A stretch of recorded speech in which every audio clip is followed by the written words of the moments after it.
जय हिंद दोस्तों, मैं नवीन शर्मा आप सभी का स्वागत करता हूं। आशा करता हूं आप सब एकदम अच्छे हैं, एकदम बेहतरीन हैं। एक बार सारे प्यारे दोस्त बताएंगे आप सब कैसे हैं। उम्मीद करेंगे बहुत अच्छे होंगे, बहुत बेहतरीन होंगे, बहुत शानदार होंगे। और आप सब लोग जानते हैं साथी, आज हमारी क्लास नंबर 2 है और उस दूसरी क्लास में हम 3 टॉपिक पढ़ने वाले हैं। पहला टॉपिक होगा हमारा टाइगर रिजर्व, यानी कि टाइगर को आपका कंजर्वेट करने के लिए या फिर उसको संरक्षित करने के लिए। एक होगा हमारा प्राकृतिक और सांस्कृतिक चीज़ों के लिए, यानी कि कल्चर और नेचुरल को बचाने के लिए आपका बायोस्फीयर रिजर्व। और साथ में आपका जो बायोडाइवर्सिटी के लिए हमारे देश में 4 हॉट स्पॉट बने हैं। तो ये हमको आज समझना है। एक बार आप लोग थम्स अप करके मुझे बताइए कि आपको टेलीग्राम चैनल में इसकी पीडीएफ कल शाम मिल चुकी थी। मैं आज आपको फिर बता दूं, 1-2 दिन में आपको इन चीज़ों को बताऊंगा, क्योंकि शुरुआती कक्षाओं में कुछ नए साथी जुड़ रहे होते हैं।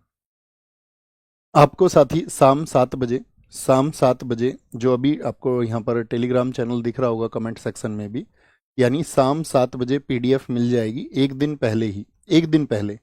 इसका मतलब क्या हुआ, कल जो हम टॉपिक पढ़ने वाले हैं, यानी हमारा जो क्लास 3 होगा जिसमें हम वाइल्ड लाइफ सेंचुरी पढ़ने वाले हैं, उसका पीडीएफ आज शाम करेक्ट 7 बजे आपको मिल जाएगा। आप आसानी से अपने नोट्स बना सकते हैं और कभी कोई इशू नहीं आएगा। इस तरह आप पढ़ेंगे तो यह हमने साथ ही पहली बार ऐसा किया है कि हम आपको आपका जर्नल मतलब ओपन प्लेटफॉर्म पर पीडीएफ पहले देकर फिर इसको पढ़ा रहे हैं, ताकि क्लास में आप चीज़ों को सिर्फ समझ सकें, ठीक है, और आप चीज़ों को याद कर पाएँ। तो कंटिन्यू करें आज की क्लास को। आज की क्लास को कंटिन्यू करते हैं। टॉपिक हम आपको बता चुके हैं, 28 डेज का शेड्यूल हम आपको बता चुके हैं। पहले दिन में कल की क्लास में हमने नेशनल पार्क को पढ़ा है। का आज की क्लास में हम टाइगर रिजर्व, बायोस्फीयर रिजर्व को पढ़ने वाले हैं। जो हमारी थर्ड क्लास होगी, क्लास 3, वो होगी वाइल्ड लाइफ सेंचुरी की, क्या, वाइल्ड लाइफ सेंचुरी से। और फोर्थ क्लास में हम आपका पढ़ेंगे यूनेस्को साइट को। और पांचवी क्लास में हम पढ़ेंगे रामसर साइट और इनसे रिलेटेड क्या क्या चीज़ें हमको पढ़नी है। ओके, इस क्रम से हम पढ़ते जाएंगे तो आपको हमेशा पता रहेगा कि आपका टॉपिक कौन सा आने वाला है। आपके पास यदि बुक है स्टैटिक जीके का, तो वहाँ पर भी आप उसको फिल्टर कर सकते हैं, पर्ची लगा सकते हैं, अतिरिक्त कोई नोट्स बनाने के लिए कागज़ जोड़ सकते हैं। आपके पास पहले से नोट्स हैं, आपके हैंड रिटन नोट्स लिखे हुए हैं, तो उसमें भी आप चीज़ों को ऐड कर सकते हैं। शुरू करते हैं बॉस आज की क्लास को। आप सारे लोगों का बहुत बहुत स्वागत है। तो टाइगर रिजर्व से हमारी क्लास शुरू होनी थी। जैसा कि हम सबसे पहले तो उसका मतलब जानेंगे, उसके बारे में जो टॉपिक को पढ़ रहे हैं उसको नोट डाउन करने की कोई ज़रूरत नहीं है। तो क्या है टाइगर रिजर्व? टाइगर रिजर्व बाघ, टाइगर को हिंदी में क्या बोलते हैं, बाघ। तो टाइगर रिजर्व बाघों यानी टाइगरों की आबादी को बचाने और उनके आवास, यानी कि जहां पर उनके रहने के लिए व्यवस्थाएं हों, उसको बोलते हैं आवास। उस आवास को संरक्षित करने के लिए नामित एक विशेष क्षेत्र होता है। यह एक राष्ट्रीय उद्यान या वन्य जीव अभ्यारण्य भी हो सकता है। इस लाइन को समझे, यानी कि जैसे हमने कल पढ़ा नेशनल पार्क, नेशनल पार्क का एक एरिया होता है, नेशनल पार्क ये एरिया हो गया। उस नेशनल पार्क के अंदर एक टाइगर रिजर्व इस तरह से एक एरिया हो सकता है, हाँ या ना? आप कहेंगे जी भैया। अगर मैं पूछूं क्या कभी ऐसा हो सकता है कि एक टाइगर रिजर्व हो और उस टाइगर रिजर्व में नेशनल पार्क छोटा हो? तो आपको हमेशा याद रखना है नहीं, ये क्या बोलेंगे, नेवर पॉसिबल। हमेशा एक नेशनल पार्क बड़ा क्षेत्र होता है, उसके अंदर कहीं पर एक विशेष क्षेत्र, क्योंकि नेशनल पार्क में तो सभी एनिमल्स रहते हैं, बहुत सारे, ठीक है। लेकिन उसमें एक एरिया हमने रिजर्व कर दिया कि भाई ये वाला एरिया किसके लिए है, टाइगर्स के लिए है। तो वहां पर हमको ध्यान देना है कि टाइगर को अपने शिकार के लिए, अपने रहने के लिए, अपने खाने के लिए, ठीक है, उसको किस तरह से सुरक्षित एक जीवन दिया जा सकता है। तो टाइगर रिजर्व होता है नेशनल पार्क का एक हिस्सा, ठीक है। या फिर वो किसका, वाइल्ड लाइफ सेंचुरी का भी एक हिस्सा हो सकता है। वाइल्ड लाइफ सेंचुरी हम कल पढ़ेंगे, वाइल्ड लाइफ सेंचुरी और तीनों का अंतर भी हम कल आपको समझाएंगे। तो एक वाइल्ड लाइफ सेंचुरी में भी एक टाइगर रिजर्व हो सकता है। बात क्लियर है? थम्स अप करिए। इतनी छोटी सी बात क्लियर है? इतनी छोटी सी बात क्लियर है? कुछ साथी पीडीएफ पीडीएफ लिख रहे हैं। दोस्त आप कल की क्लास प्लीज एक बार करें और आप हमेशा वहां पर पीडीएफ को जान जाएंगे। अभी हमने शुरुआत में बताया, हम अपनी पूरी सीरीज में कहीं भी अब पीडीएफ की जानकारी नहीं देंगे, क्योंकि हम उसको कई बार एक इवेंट पहले कर चुके, टेलीग्राम में हम बोल चुके। नहीं तो कुछ साथी नए जुड़ते रहेंगे, तो आप पहली क्लास को हमेशा कर लेना, आपको आंसर मिल जाएंगे। ओके, कोई दिक्कत? जी भैया पहली क्लास को कर लेंगे। तो जिसे विशेष रूप से किसके लिए हमारा काम है, इतनी बात जानना जिसको मैं मार्क कर रहा हूं, टाइगर रिजर्व क्यों होता है। टाइगर रिजर्व क्यों बनाया जाता है?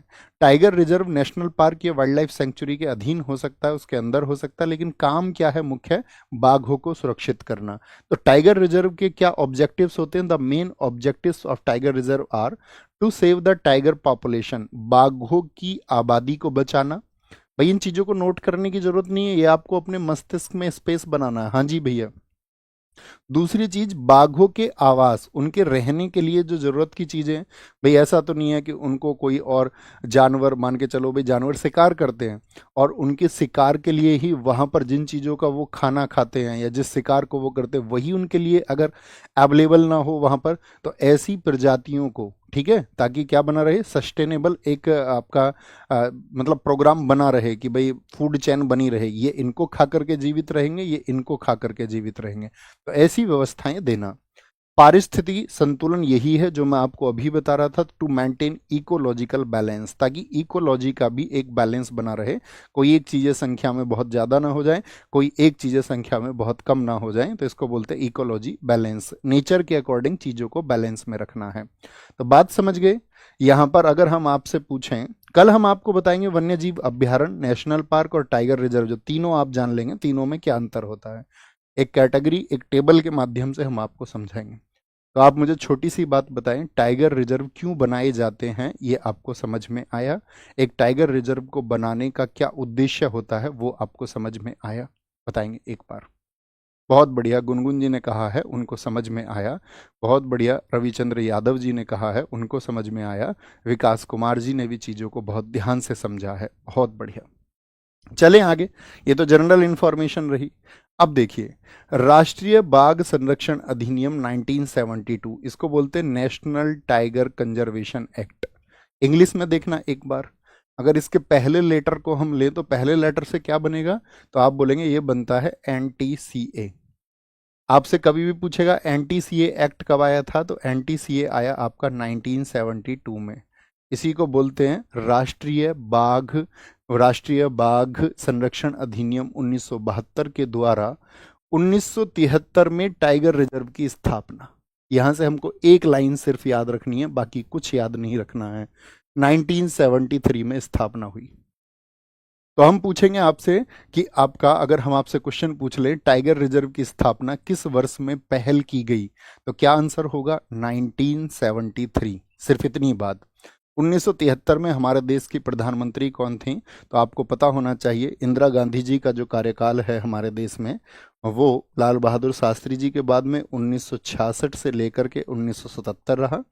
और फिर उसके बाद में 1977 में आप जानते हैं कांग्रेस पार्टी चुनाव हार गई, जनता पार्टी की सरकार आ गई थी। और 1980 से फिर ये रही 1984 तक। 31 अक्टूबर 1984 में इनकी हत्या कर दी गई। यहाँ से क्या बोलेंगे, किसकी वजह से हुई थी? ऑपरेशन ब्लू स्टार की वजह से इनकी हत्या हुई थी। तो ये इनका कार्यकाल है। तो यानी 1973 में कार्यकाल किसका था बताइए? तो 1973 में उस टाइम पर PM इंदिरा गांधी जी थी। इनके द्वारा ये आपका टाइगर रिजर्व को क्या बोलेंगे, स्थापना की गई। और भारत में विश्व के 80% टाइगर रहते हैं। तो यानी कि दुनिया में किस देश में सबसे ज्यादा टाइगर रहते हैं? क्या आंसर होगा? हमारे देश भारत में सबसे ज्यादा टाइगर रहते हैं। कॉमन सी बातें हैं। Project tiger most important, exam में लगातार डेली आपका रिपीट होता है कि प्रोजेक्ट टाइगर की शुरुआत कब हुई थी, तो बोलेंगे 1 अप्रैल 1973 को हुई थी। और संख्या देखिए, बाघों की तब कुल 9 थी। सिर्फ 9 टाइगर थे हमारे पूरे देश में। आज हम कह रहे हैं सबसे ज्यादा टाइगर हमारे यहाँ पर हैं, लेकिन उस समय पर कुल 9 टाइगर थे। ठीक है, 1 अप्रैल 1973 को इसको शुरुआत हुआ। राष्ट्रीय बाघ संरक्षण प्राधिकरण अभी बताया हमने, ठीक है। तो ये NTCA, ये NTCA नहीं है। यहाँ पर NTCA का मतलब है national tiger conservation authority. Authority वो क्या था? वो एक्ट था, वो अधिनियम था। ये अधिनियम था और ये है अथॉरिटी। 2005 में बाघ टास्क फोर्स की सिफारिशों के बाद की गई। तो कभी भी पूछे NTCA कब आया, नेशनल टाइगर कंजर्वेशन एक्ट कब आया था, तो आप कहेंगे NTCA आया 1972 में। लेकिन यहीं पर पूछ ले NTCA दूसरा, यानी कि A for authority, national tiger conservation authority कब बनी थी, तो ये 2005 में बनी। ठीक है, 2005 में बनी थी। तो दोनों को ध्यान से देखना है, एक्ट एंड अथॉरिटी। एक्ट पहले आया, अथॉरिटी बाद में बनी। एक्ट आया 1972 में, और अथॉरिटी बनी कब आपका, अथॉरिटी कब बनी, 2005 में। अब एक बार जो हमने यहाँ पर लिखा है इसको मेमोराइज करना है, ठीक है। स्कैन टेक्निक का इस्तेमाल करना है। स्कैन टेक्निक क्या है कि आपने अभी तक जो भी पढ़ा उसको एक बार आंख बंद करके उसका पिक्चर क्रिएट करने का प्रयास करेंगे। तो ऐसे आप सोचेंगे कि NTCA, national tiger conservation act 1972 के तहत 1973 में आपका टाइगर रिजर्व की स्थापना की गई। उस समय देश की प्रधानमंत्री इंदिरा गांधी थी। हमारे देश में 80% टाइगर रहते हैं, लेकिन जब प्रोजेक्ट टाइगर 1 अप्रैल 1973 को शुरू हुआ था तब देश में कुल आपका 9 टाइगर थे। अगर हम बात करें नेशनल टाइगर कंजर्वेशन आपका अथॉरिटी की स्थापना, तो बाघ टास्क फोर्स की वजह से 2005 में। तो कॉमन फैक्ट आपको अगर याद रह जाएंगे, नहीं याद होंगे तो फिर एक बार देखना है। अच्छा, मेरे ये चीज़ें मेमोराइज नहीं हुई हैं, और आप देखोगे आपका जो कॉन्शियस माइंड है वो एक्टिव होगा और चीज़ें लंबे समय तक आपको याद रहेंगी, लंबे समय तक याद रहेंगी। कुछ साथी कह रहे हैं सर बोर्ड पीडीएफ दिया करें। बच्चे देखिए, सारी चीज़ों के लिए आप अगर यही बोलते रहेंगे, जब हमने आपको एक दिन पहले पीडीएफ दे दिया टेलीग्राम चैनल में, एक दिन पहले हमने आपको पीडीएफ दे दिया, ठीक है, और उसके बाद में हमने कहा इसको हम क्लास में आपको आना है याद करने के लिए, और बोर्ड पर हम कुछ लिखते हैं तो आप थोड़ी सी मेहनत तो कर सकते हो। मुश्किल से हम आपको 20-50 शब्द, 100 शब्द लिखवा देंगे ज़्यादा से ज़्यादा। आप क्लास में रहते हुए उतनी अगर मेहनत कर लोगे तो मैं समझूंगा कि आप अपने सिलेक्शन को डिजर्व करते हैं। और आप चाहते नहीं आपको कुछ करना ही ना पड़े, तो मैं ये मानूंगा साथी अभी आप सिलेक्शन को डिजर्व नहीं करते हैं, और फिर आपको दोस्त कुछ और तय करना होगा, कोई और राह तय करनी होगी। तो उसके लिए रियली सॉरी, क्योंकि मैं भी चाहूंगा ना वो चीज़ें सिलेक्शन में कन्वर्ट हो। ऐसे तो हम आपको प्रोवाइड कर देंगे, ऐसे ही पढ़ाएं भी ना, फिर तो हम सब कुछ प्रोवाइड कर देते हैं। हमारे पास पुरानी क्लासेस है स्टैटिक जी के कि हम बोल देंगे भैया ये कर लो, है ना, तो फिर क्या फ़ायदा। तो हम आपके साथ खड़े होकर मेहनत कर रहे हैं ना, आप सब लोगों के लिए प्लानिंग कर रहे हैं, तो उतना आपका डेडिकेशन भी बनना चाहिए। नोट सेम बनाने हैं, जैसे लिखा हुआ है सेम। आए आगे। अंतर्राष्ट्रीय बिग कैट अलायंस, इसको बोलते हैं international big cat alliance, IBCA. IBCA, IBCA में साथी 96 बिग, 96 नहीं होते इसमें, 97 बिग कैट होते हैं। कितने? 97 बिग कैट होंगे। 97 big cat, 97 big cat range देश, यानी कि वो ऐसे देश हैं जहां पर बिग कैट पाई जाती हैं। अच्छा, कल हमने आपको बताया था जो हमारी बिल्ली होती है उसमें कितनी प्रजाति आती हैं। हमने एक प्रजाति कल गलत नोट डाउन कर ली थी, उसको भी हमको गलत कनेक्ट करना है। हम कह रहे थे ना कि हम एक भूल रहे हैं, तो आप सबने हमको बताया कि एक है आपका, आपने कोई नाम लिया था पैंथर। पैंथर नहीं है, पैंथर नहीं है, ठीक है। तो 97 बिग कैट रेंज देशों और गैर रेंज देश, यानी कि जो इसके साथ ही आपका रेंज कंट्री नहीं है, उनका बहु एजेंसी गठबंधन है, जिसका उद्देश्य 7 बिग कैट, यानी कि बिग कैट की जो फैमिली है उनके आवासों का संरक्षण करना। ये किसका काम है? आईबीसीए का, इंटरनेशनल बिग कैट अलायंस का यही काम है कि बिग कैट के आवास के लिए जो चीज़ें मुहैया करानी चाहिए वो हम मुहैया कराएंगे। देखिए जैसे कैसे, यह विचार पहली बार भारत के प्रधानमंत्री द्वारा 2019 में प्रस्तावित किया गया था। तो मुझे बताएं 2019 में भारत के प्रधानमंत्री कौन थे? Who was the prime minister of India in 2019? तो आप कहेंगे 2014 से एक ही प्रधानमंत्री हैं आपका एनडीए गठबंधन के, नरेंद्र मोदी। नरेंद्र मोदी, ओके। तो 2019 में यह प्रस्ताव किया गया कि आधिकारिक तौर पर प्रोजेक्ट टाइगर की 50वीं वर्षगांठ, 50वीं वर्षगांठ कहते कैसे जी, कब शुरुआत हुई थी इसकी? 1 अप्रैल 1973 से, 1 अप्रैल 1973 से 50 वर्ष कब पूरे होंगे? तो वो होंगे 2023 में। इसको लॉन्च किया गया था, किसको? आईबीसीए को।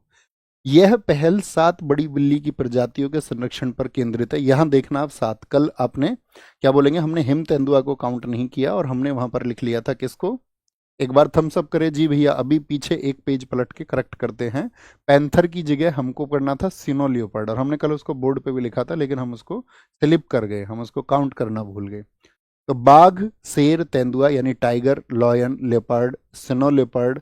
तो लेपर्ड की 2 कैटेगरी हैं इसमें, चीता, जैगुआर और प्यूमा। क्या? प्यूमा। कर चुके करेक्ट उसको? कर चुके जी बॉस, ओके। तो बात समझ में आई। इन सभी का अंतर कल हमने आपको समझाया था, कैसे आप पहचानोगे बाघ क्या होता है, तेंदुआ क्या होता है, हिम तेंदुआ क्या, हिम तेंदुआ तो बर्फ वाला हो गया, उसको पहचान ही सकते सफेद, जैगुआर, इन सब का हमने आपको अंतर बताया था, प्यूमा का। ये सिर्फ पढ़ने की बात है। इनमें से 5 जो साथी आपका भारत में पाए जाते हैं, तो भारत में कौन कौन पाए जाते हैं? बाघ भारत में पाए जाते हैं, हाँ जी, शेर, तेंदुआ, हिम तेंदुआ और चीता भारत में पाए जाते हैं। प्यूमा और जैगुआर भारत में नहीं पाए जाते हैं, except puma and jaguar. Exam में क्वेश्चन पूछा जाएगा कि बिल्ली की निम्नलिखित में से कौन सी प्रजाति है जो भारत में निवास नहीं करती है? 4 ऑप्शन हम आपको देंगे, तो क्या कहेंगे? शेर होगा भारत में, यानी इन्हीं में से देखिए, शेर होगा, हाँ जी, बाघ होगा, हाँ जी, चीता होगा, हाँ जी, लेकिन क्या आपका प्यूमा होगा? प्यूमा इंडिया में पाया जाता है प्यूमा? तो आप कहेंगे नहीं भैया, प्यूमा के तो शूज मिलते हैं इंडिया में, बस प्यूमा नहीं पाया जाता है, प्यूमा नहीं पाया जाएगा। ओके। उत्तराखंड का जो जिम कॉर्बेट नेशनल पार्क है वो भारत का पहला टाइगर रिजर्व बना। तो टाइगर रिजर्व बनाने की शुरुआत कब हुई? 1973 में। तो इसके नीचे लिखना 1973 में, 1973 में कब बना था जिम कॉर्बेट नेशनल पार्क? ये भारत का पहला टाइगर रिजर्व बना। क्या बना ये? भारत का पहला tiger reserve, first TR of India.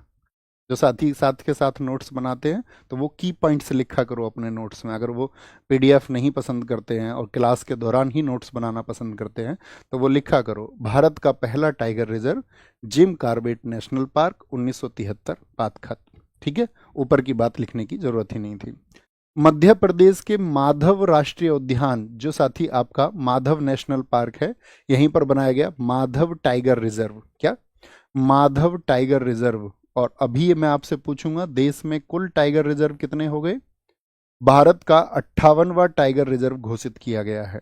आप सारे साथी करंट अफेयर्स के स्टूडेंट रहते हैं तो कभी भी आपका 59 होगा तो आप उसको अपने नोट्स में ऐड ऑन कर लेंगे, जब कभी भी, क्योंकि वो बढ़ते रहते हैं, वो डेटा चेंज होता रहता है। ओके।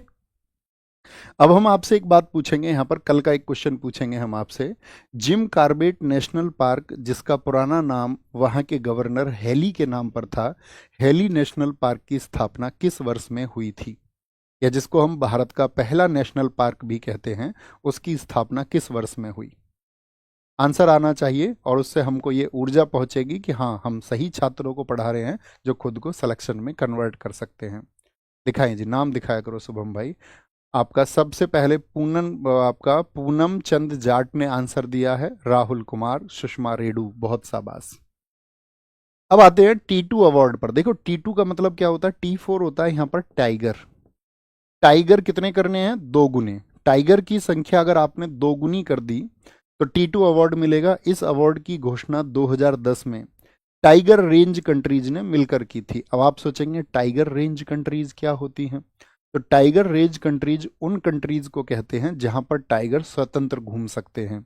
हमारे देश में टाइगर को पिंजरे में बंद करके रखा जाता है कि स्वतंत्र घूमता है? बताओ, फ्री मूव करता है या इन केज यानी पिंजरे में रहता है? तो आप कहेंगे यहाँ पर आपका चीता, यानी कि जो हमारा, सॉरी चीता बोल रहे हैं, यहाँ पर जो हमारा बाघ है, जो टाइगर है, वो एकदम से फ्री मूव कर सकता है, फ्रीली मूव कर सकता है, स्वतंत्र घूमते हैं।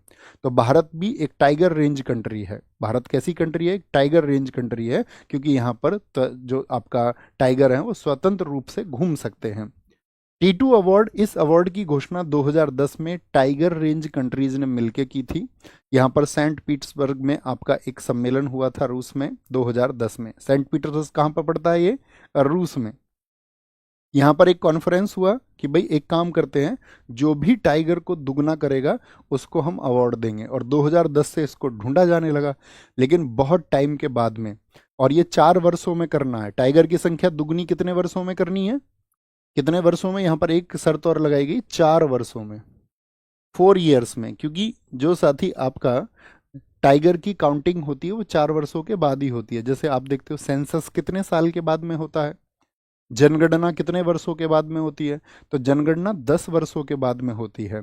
उसी तरह जो साथी आपका टाइगर की काउंटिंग होती है वो आफ्टर 4 ईयर्स होती है, तो 4 वर्षों के बाद में।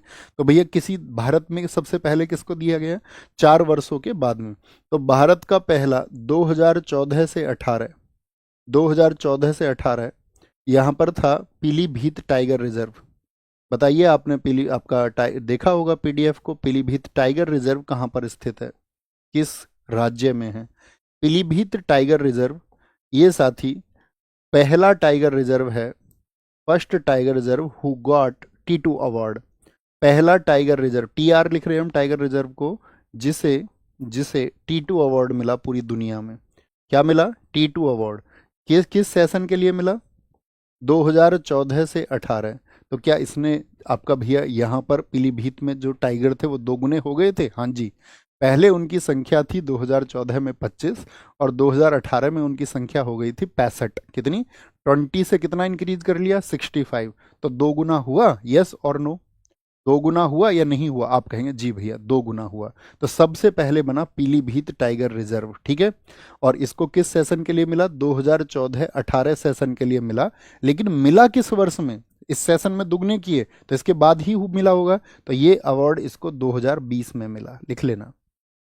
2020 में मिला। अगर मैं कभी भी आपसे क्वेश्चन पूछूंगा कि आपका पीलीभीत टाइगर रिजर्व को T2 अवार्ड किस वर्ष में मिला था, तो आपका आंसर होगा 2014 से 18 के सेशन के लिए 2020 में दिया गया था। कब दिया गया था? 2020 में। भाई काउंटिंग होगी 4 वर्ष, और उसके बाद में अनाउंसमेंट, और फिर दिया गया। टाइगर रेंज कंट्रीज किनको बोलते हैं? जहां बाघ स्वतंत्र रूप से घूमते हैं, वेयर टाइगर्स रोम फ्रीली, घूम सकते हैं आसानी से। टाइगर रेंज के देशों की कुल संख्या 13 है। कितने ऐसे देश हैं? रूस है, भारत है, आपका भारत के पड़ोसी है, मलेशिया जैसे देश हैं, भूटान जैसे देश हैं, नेपाल जैसे देश हैं। तो हमको उनके नाम याद नहीं रखने हैं, बस संख्या याद रखनी है कि टाइगर रेंज कंट्रीज कितनी है टोटल। तो हम कहेंगे 13 है, 13। बाघों की जनगणना, जो साथी टाइगर सेंसस होता है, इज कंडक्टेड एवरी 4 ईयर्स। कितने वर्षों के बाद में? प्रत्येक 4 साल पर होती है। और भारत में पहली बार बाघों की जनगणना, जैसे आप देखते होंगे कि मनुष्यों की जो जनगणना भारत में शुरू हुई थी वो मेयो के टाइम पर हुई थी 1872 में। लेकिन एक रेगुलर सेंसस, एक नियमित जनगणना किसके समय से शुरू हुई थी? तो आप कहेंगे 1881 से भैया जी, रिपन के टाइम से शुरू हुई थी। तो इस तरह वह तो हुई जनगणना की बात, लेकिन बाघों की जनगणना कब से शुरू हुई? तो बाघों की गणना शुरू हुई 2006 से। ये बहुत इंपॉर्टेंट फैक्ट बनेगा, बहुत इंपॉर्टेंट मार्क करना। और जब मैं किसी चीज़ को महत्वपूर्ण लिखूं तो इसका मतलब होगा जब आप अपना एग्जाम देने जा रहे होंगे फाइनल रिवीजन के लिए, तो उस समय आपको देखना है भैया ने कौन से तथ्यों को बहुत महत्वपूर्ण मार्क किया था। ओके। 2006 में गणना 1411 थी। आपको ये डेटा याद नहीं रखना है कि तब कितने थे, 1411 थे लगभग। हम वृद्धि देखेंगे सिर्फ। बाघों की संख्या, बाघों की संख्या फिर 2014 के बाद 2006 आपका 10, 14, भाई 6 में हुई पहली बार जनगणना, फिर कब हुई होगी? 10 में। 10 के बाद 14 में, फिर 18 में। तो 18 में जो हमारे टाइगर थे वो थे 2967। 2022 में हुई तो कितने हो गए? 3682। 2022 में, यानी कि वर्तमान में हमारे देश में अभी तो 3682 से ज़्यादा हो चुके होंगे, क्योंकि अभी चल रहा है वर्ष कौन सा? 2025, 2025। अब मुझे बताइए कौन सा वर्ष होगा जिसमें बाघों की गणना होगी? अगला कौन सा वर्ष होगा जिसमें बाघों की गणना होगी? तो आप कहेंगे 2026 होगा भैया। यानी कि ये कितने बढ़े? 2967 से 3682। तो मुझे संख्या में बताइए कितनी वृद्धि हुई है घटा करके? तो आप कहेंगे भैया 682 ये हो गए, और 682 में आप कितना? 33 और जोड़ लीजिए। 33 और जोड़ लीजिए 682 में, तो कितना बन जाएगा आपका? 18 और 15। 33 के लिए तो यही बनेगा ना। तो 700, 700 कितना हो जाएगा? 700, 715 बन जाना चाहिए। कितना हो जाएगा? 715 आ जाएगा ना। तो 715 टाइगर बढ़ गए। जो कितना बढ़ा है? 2967 का अगर 715 को देखें तो 6% की वृद्धि हुई है।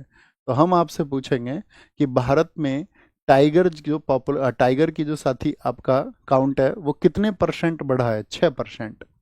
और इसके साथ भारत दुनिया की लगभग 80% बाघ आबादी का घर बन गया है। मुझे एक बार बताइए दोस्त, थम्स अप करके, ये सारी चीज़ें आपको समझ आ पा रही है ना? मैं क्या बोल रहा हूँ अच्छे से आप रिलेट कर पा रहे हैं ना कि हम टाइगर की बात कर रहे हैं और टाइगर की संख्या बढ़ेगी, यानी कि क्योंकि उसको हम कंजर्व कर रहे हैं, उसके जीवन के लिए जो जरूरी चीज़ है वो हम उसको प्रोवाइड कर रहे हैं। कोई इशू तो नहीं है ना इसमें? आंकड़ों के अनुसार। ऐसा नहीं होना चाहिए एकदम से छोटे आईक्यू लेवल का बच्चा बोले भैया मुझको तो ये समझ नहीं आ रहा, इस आईक्यू की जरूरत नहीं होगी हमको, क्योंकि ऐसा कुछ है नहीं कि जिसको आपको समझ में ना आए, ऐसी कोई चीज इसमें नहीं है। तो अगर अवेयर रहेंगे, एकाग्र रहेंगे तो समझ में आएगा। पिछले 4 वर्षों में 50% की वृद्धि के साथ मध्य प्रदेश में देश में बाघों की अधिकतम संख्या। अब हम आपसे पूछें कि भारत में टोटल जो साथी टाइगर है वो तो हो गए हैं 3682, 3682, लेकिन कौन सा स्टेट है जिसमें सबसे ज्यादा टाइगर हैं? तो टाइगर की सबसे अधिकतम संख्या कहां पर है? एमपी में। और इसीलिए लिखिए किनारे पर, एमपी को कहा जाता है क्या? Tiger state.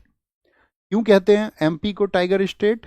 तो आप कहेंगे भैया यहां पर एक तो टाइगर रिजर्व की संख्या ज्यादा है और टाइगर की संख्या ज्यादा है, तो इसीलिए इसको टाइगर स्टेट कहा जाता है, टाइगर स्टेट। दूसरे नंबर पर टाइगर किस में है? वो कर्नाटका में है। दूसरे नंबर वाला आप ना भी याद रखें, लेकिन पहले का याद रखना है। कितने हैं? 785 हैं। ओके। फिर तीसरे पर महाराष्ट्र पे है। हर साल वैश्विक बाघ दिवस, जिसको ग्लोबल टाइगर डे हम बोलते हैं, ग्लोबल टाइगर डे कब सेलिब्रेट होता है? जो आपका बाघ दिवस है वो 29 जुलाई को, 29 जुलाई को सेलिब्रेट होता है। बहुत महत्वपूर्ण है, 29 जुलाई को। ठीक है, 29 जुलाई को। पहली बार इंटरनेशनल टाइगर डे 29 जुलाई 2010 को मनाया गया था। ऐसा नहीं कभी सोच लें 1973 से मनाया जाता है, क्योंकि सीएचएसएल इस क्वेश्चन को पूछ चुका है कि पहली बार आपका जो ग्लोबल टाइगर डे है कब सेलिब्रेट किया गया था। तो फर्स्ट टाइम सेलिब्रेटेड इन 2010, 2010 में पहली बार इसको मनाया गया। Okay.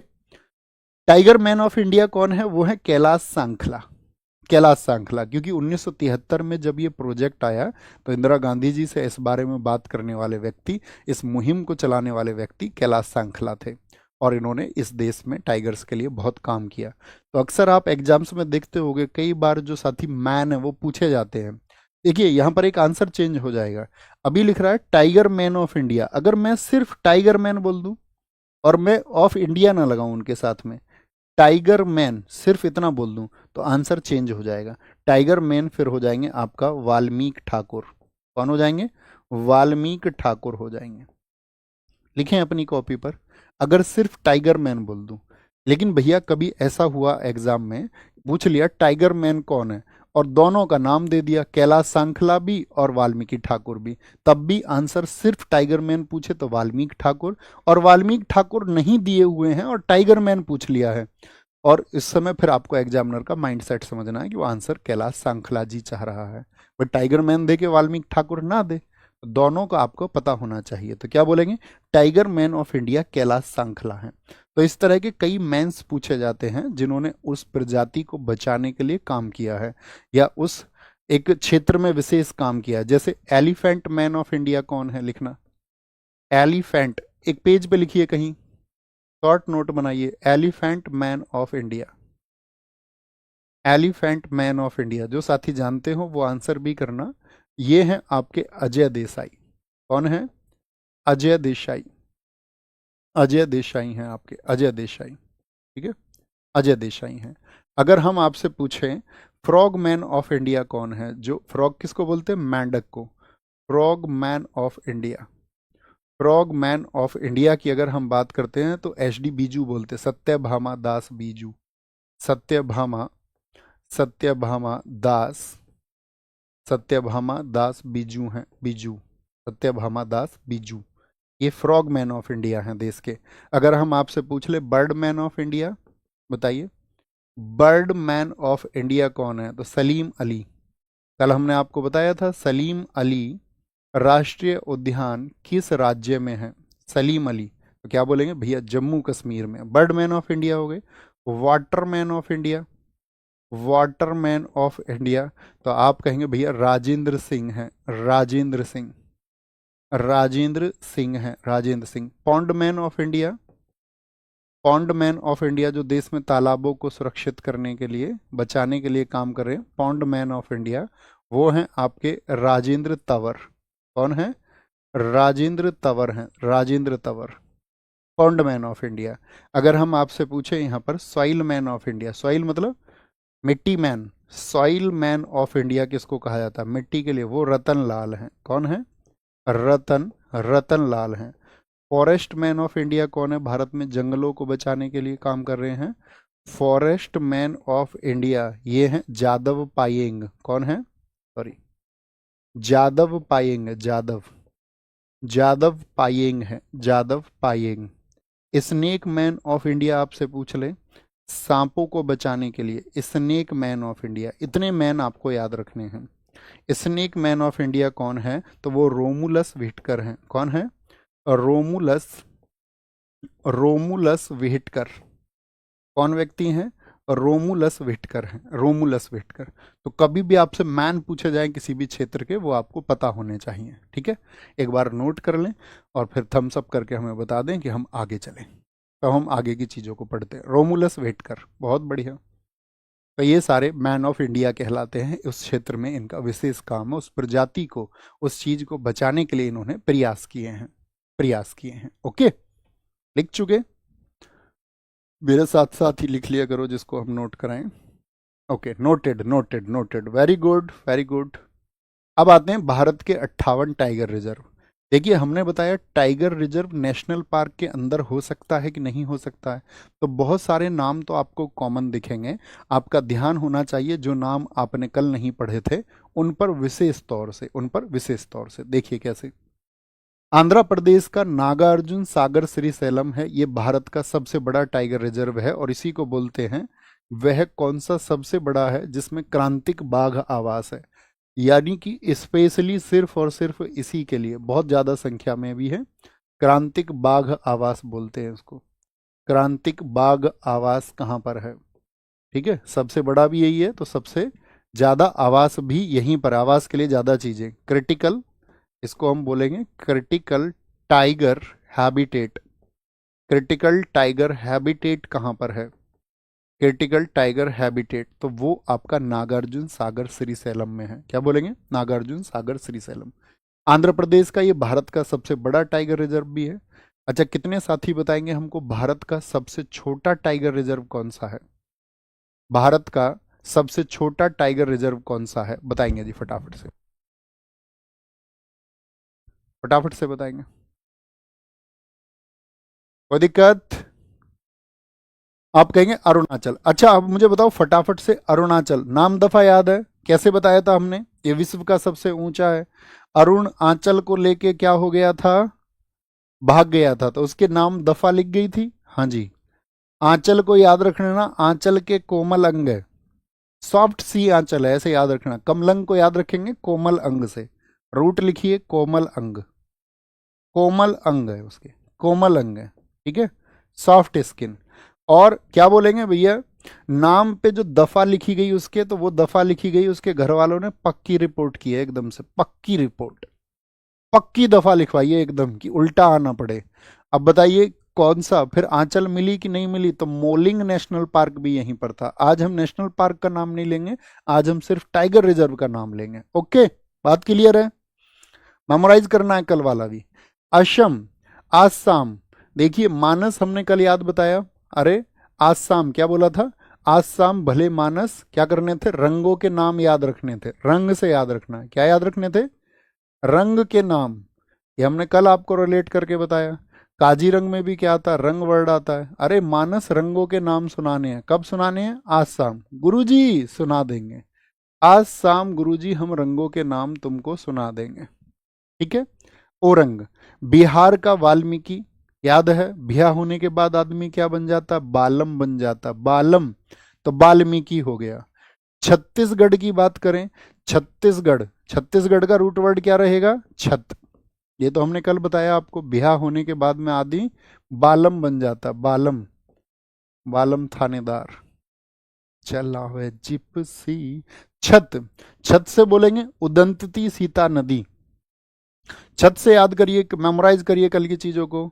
Indravati national park, Kanger national park और घासीदास, गुरु घासीदास नेशनल पार्क। तो आप बोलेंगे भैया छत से घास याद है, गुरु घासीदास, घास याद है? हाँ जी, घास कहाँ डाली थी? इंदर की छत पर। किसकी घास? इंदर की छत पर डाल दी थी, लेकिन अचानक से इंदर आ गया इस बार, अचानक से इंद्र आ गया और उसने क्या देख लिया? उड़ती हुई घास देख ली। किधर से आ रही है घास? उड़ती हुई घास। अच्छा, इज्जत से आ रही है। तो अचानक से आ गया और क्या देख ली? उड़ती हुई घास देख ली। उड़ती, उड़ती, उदंती, कुछ भी याद रख लेंगे। जब उड़ती याद रहेगा तो याद रहेगा। बोलो थम्स अप करके जी, मजा आया, याद रहेगा। तो छत पे, अंदर की छत पे तुम जो घास डाल रहे थे, उसने अचानक से उड़ती हुई घास देख ली। झारखंड का कल बताया बेतला नेशनल पार्क है। आज याद रख लेना, आदमी अपनी जिंदगी में हजार को बोलना, झार को बोलेंगे हजार प्लान बनाता है। कितने प्लान बनाता व्यक्ति अपने जीवन में? कभी यहाँ सफल नहीं होता, कभी कहीं और सफल होता है। हजार प्लान बनाता है। क्या बनाता है? हजार प्लान बनाता। पलामू हो गया। कर्नाटक में हमने कल आपको बताया नाटक करती है कौन सबसे ज्यादा? नाटक करती है एक अंसी नाम की बंदी, दांदेली अंसी। इसको काली टाइगर रिजर्व भी बोलते हैं, क्योंकि यहाँ से काली नदी बहती है। काली टाइगर रिजर्व लिखिए, काली टाइगर रिजर्व। बच्चों नोट्स आपको एक दिन पहले बना लेना, और फिर कभी अगर आपने नोट्स अच्छे से बना लिया, क्लास को ज्वाइन कर लिया, तो एग्जाम से पहले एक रिवीजन कर लेना। एग्जाम टाइम पे एक रिवीजन, कभी जरूरत नहीं पड़ेगी इसके अलावा स्टैटिक जीके का। ओके। तो काली टाइगर रिजर्व क्यों कहते हैं? क्योंकि यहां से बहती है। किस टाइगर रिजर्व से? काली नदी होके बहती है, काली नदी। देखिए क्या बताया था हमने आपको, आपको अगर याद होगा तो हमने बताया था जो अंसी नाम की बंदी है, अंसी, अंसी नाम की बंदी है, वो बहुत नाटक करती है। बंदी बांदीपुर। लेकिन देखिए, नगर में हो हल्ला करवाती है वो? नहीं करवाती। नगर में हो हल्ला, हो हल्ला नाटक करने वाली बंदी होगी तो भैया हो हल्ला होगा ही होगा। भैया बिल भी आपका बढ़ के आएगा या नहीं आएगा? बताओ फटाफट से। बिल आपका खूब खर्चा करवाएगी, है ना, नाटक करने वाली। तो तुम्हारा बिल भी बढ़ के आएगा। आएगा कि नहीं आएगा तुम बताओ? बिल गिरी, अच्छा ये तो नाटक करने वाली की वजह से आया है। भद्रा, लेकिन जो भद्र लड़की होती है ना, भद्र, भद्र बोलते हैं सभ्य को, भद्र, ठीक है, बोलते हैं ना अभद्र टिप्पणी कर दी। अभद्र होता है गलत, भद्र होता है सही और सभ्य। भद्र ऐसा नहीं करती, भद्र नाटक नहीं करती, ठीक है, जो भद्र लड़कियां होती हैं। अब तुम सोच लेना तुम किस में से हो, भद्र में से हो या, ठीक है। केरल, केरल मैंने क्या बताया था? केरल के कैसे होते हैं सब लोग? केरल का लिटरेसी रेट सबसे ज्यादा है। केरल में लोग पढ़े लिखे होते हैं। एक बच्चा कह रहा है सर राज्य के साथ में राजधानी भी लिख दीजिए। बेटा अगर तू 12वीं पास भी कर चुका है, ग्रेजुएशन में भी आ चुका है, या ग्रेजुएशन कर चुका है, और आज तक अगर तुझे राज्य की राजधानी याद नहीं है, तो अब होंगी भी नहीं। अब बहुत मुश्किल है दोस्त। और अगर तुम्हें करनी है तो तुम कर भी लोगे, खुद के ऊपर तुम्हें विश्वास है, लेकिन वो तुमको करनी होंगी। कोई कोई तो ऐसा भी आ सकता, गुरुजी ABCD से पढ़ा दो ना हमको। अभी तो मुझे A4 भी नहीं पता क्या होता। A4 तो आलू होता है जी। होगा क्या तुम्हारा जिंदगी में? तुम सोचो, खुद से सवाल करो। अभी भी तुम एक टीचर से सोच रहे हो कि इतने बड़े हो के भी क्यों तुमको तुम्हारे जिस देश में तुम रहते हो उस राज्य की राजधानी तुमको याद कराए। तो बच्चों ये पहली क्लास के बच्चे का काम है। हमारे घर छोटे बच्चे को पकड़ लोगे तो बता देगा सारा, देशों की बता देगा, राज्य छोड़िए। बचपन की चीजों को आप पढ़ना चाह रहे हो। देखो केरल में क्या होते हैं, फोकस करें, कोई नहीं ऐसा आएगा, एक दो तत्व आएगा। ये शरारती भी होते हैं कोई कोई, तो ये भी याद रख लेना, कोई कोई शरारती तत्व भी होगा। तो केरल, केरल में क्या होते हैं, सब लोग पढ़े लिखे रहते हैं। पढ़े लिखे, क्या बताया था मैंने? पढ़े लिखे लोग क्या करते हैं? वो परे रहते हैं यारी से, परे यारों से। क्योंकि भी पढ़ाई का काम ज्यादा है, यारी दोस्ती घूमना फूमना बिहा प्याह ये सब बाद में करेंगे। परे रहते हैं यारी से। इसमें सबरीमाला तीर्थ मंदिर है, आपको पता होगा, वहां पर महिलाओं के जाने के लिए अनुमति नहीं थी। परे रहते हैं यारी से। एक वर्ड यहां से उठा लीजिए, परम्बिकुलम। वो परे रहते हैं कुल से, परम्बिकुलम। परे, परिवार वरिवार से भी ऐसे रहते हैं। वो पढ़ाई में इतने व्यस्त रहते हैं, उनको पता ही नहीं है क्या चल रहा है, क्या चल रहा है, ठीक है। केरल। महाराष्ट्र, महाराष्ट्र के कल वाले देखिए, ताडोबा याद है? ताडोबा क्या करता है? हमने बताया था जब व्यक्ति हारा हुआ महसूस करता है, हार हो जाती है उसकी, हार या फिर हारा, तो भैया क्या बोलेंगे? हार। तो यहां पर बोलो तड़ से मारने का मन करता है जब तुम्हें चंद लोग क्या करते हैं, चंद लोग परेशान करते हैं। कहाँ के? जब गांव में लोग तुमको बोर करेंगे, गांव नवेगांव, बोर गांव के लोग तुमको बोर करेंगे। अरे भाई तेरा सिलेक्शन नहीं हुआ, तुम तो पता है तुम्हें कि तुम्हारी हार हो चुकी है। पूछेंगे भाई तेरा सिलेक्शन नहीं हुआ, गांव में लोग तुमको बोर कर देंगे, तमाम तरह के पेच चलेंगे। पेंच तो याद होगा कल का भी आपको। दोनों में मुझे बताइए, पेंच जो नेशनल पार्क है वो महाराष्ट्र के अलावा और किस स्टेट में फैला हुआ है? कल हमने बताया था आपको, पेंच महाराष्ट्र के अलावा और किस स्टेट में फैला हुआ है, तो आप कहेंगे भैया एमपी में फैला हुआ है। किसमें? एमपी में। बहुत बढ़िया, पेंच एमपी में फैला हुआ है।